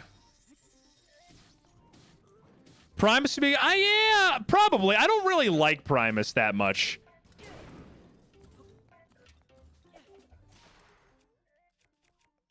Which is kind of a bummer. Because I love Buckethead and I love Les Claypool. But I don't like Primus.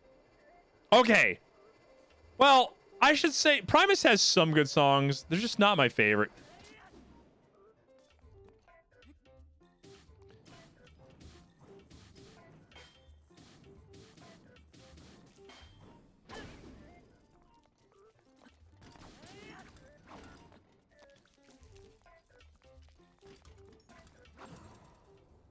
No, I know. Listen. Les Claypool, one of... if not the greatest bassists of all time. Easy.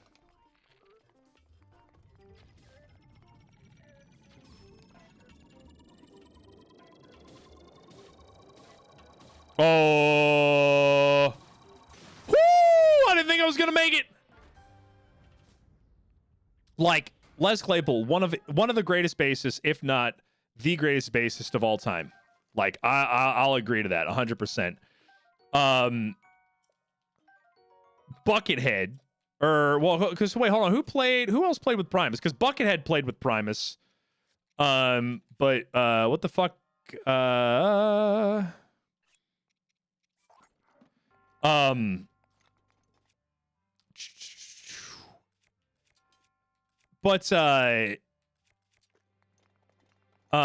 then was it Slash? Who was the other guitarist of Primus? I can't remember. Like, one of the greatest, if not greatest guitarists of all time. I just don't like their music. Are you serious? Okay, so I fought that. My treasure for killing that thing was a Knight's Halberd that does 13 damage. But killing that thing got me an Ancient Battle Axe with 2 pluses on it, so it does, and it's 60 damage, and a 2+ Guardian Sword with 40 damage. Are you fucking kidding me? That's like beating the Fire Temple in a D&D campaign, and then you get the fucking Fire Resist ring. It's fucking insulting. Good reward. Damn it.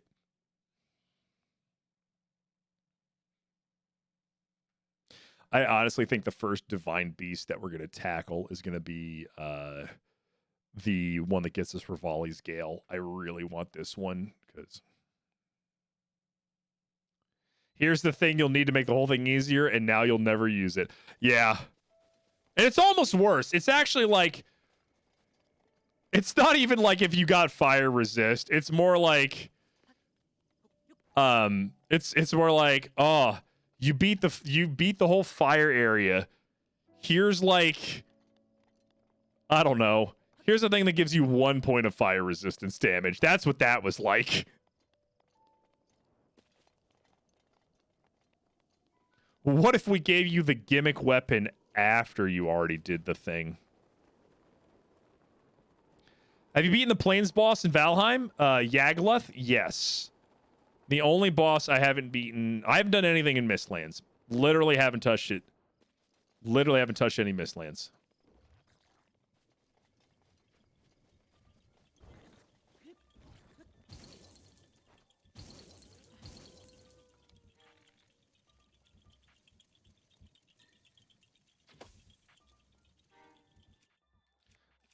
Let's not use a good bow for this.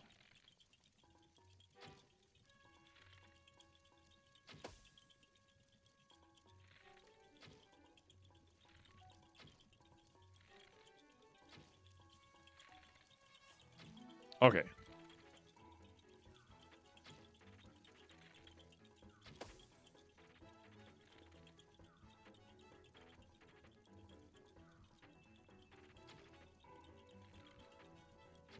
Oh, fuck.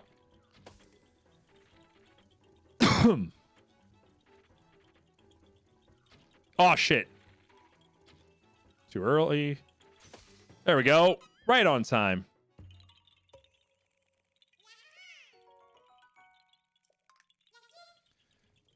Breeze, it's okay to dip your toes in the pool of things you would otherwise find unconventional. Don't worry about it. It's fine. It's only natural. Okay.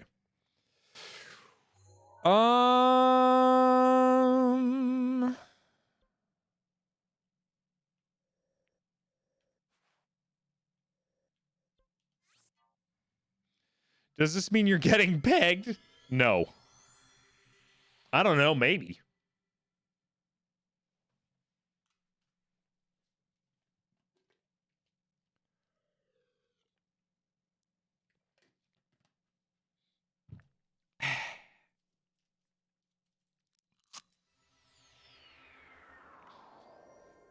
Listen, I have the rest of my life to try fun shit, okay?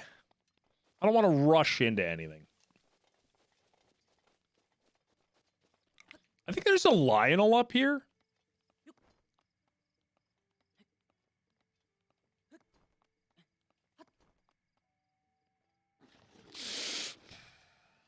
God damn it. Yeah, I think there's a Lionel up here.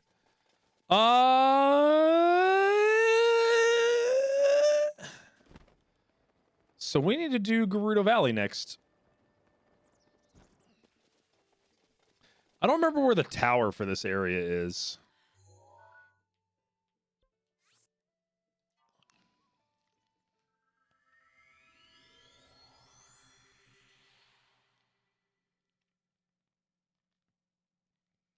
Gerudo Valley. Pfft, like that's a place in here. We need to do Gerudo Village next, or Gerudo City. I forget what the hell it's called specifically. I want to find the tower for this area. I just can't remember where the hell it is. I mean, not like it's that hard to find here. It's a giant fucking tower sticking out of the ground. Maybe it is. Goddamn.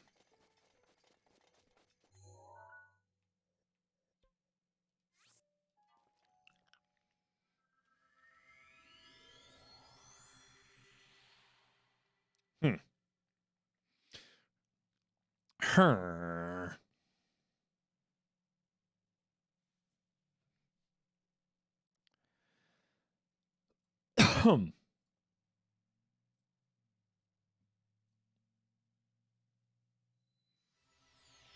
Oh, I need to check my mail. Oh shit, my Zentreya hoodie got delivered. I gotta go check the mail.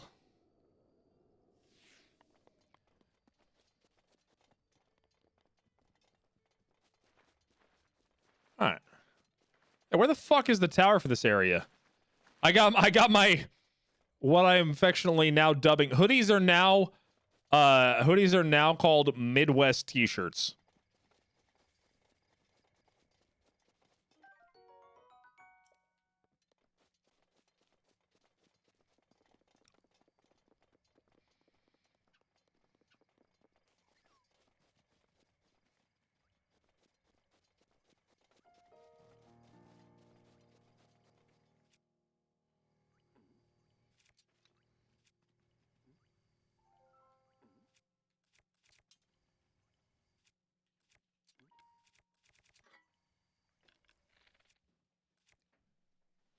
Oh god.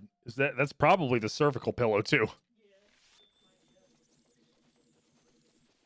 Roz, I got the cervical pillow, thank you.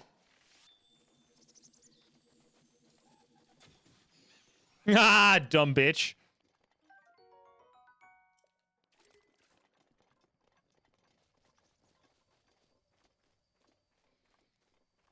All right. Well,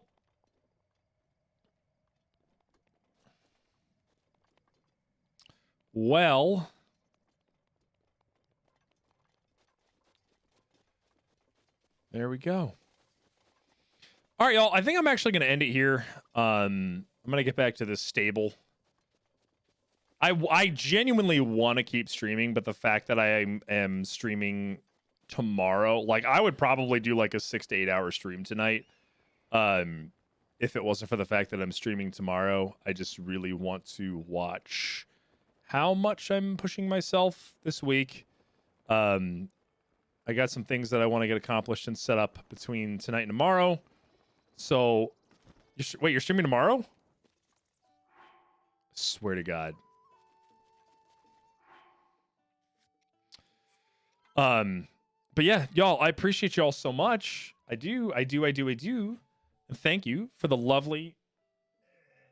Thank you for the lovely. Whoop.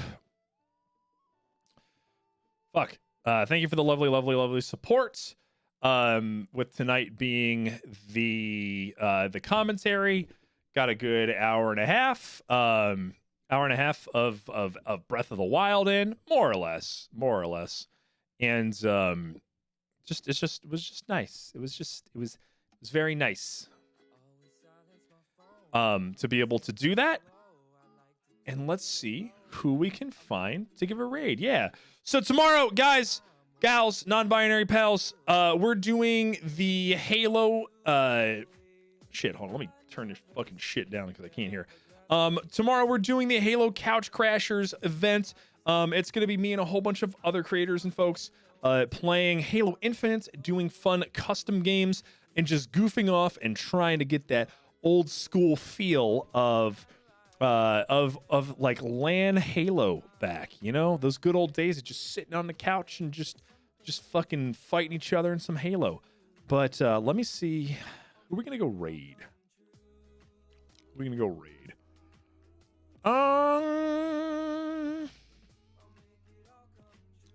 Does anybody care about Destiny spoilers? We could do a Destiny streamer. We could somebody do check out somebody's check out a friend who's been doing Destiny. I don't give a shit about Destiny 2.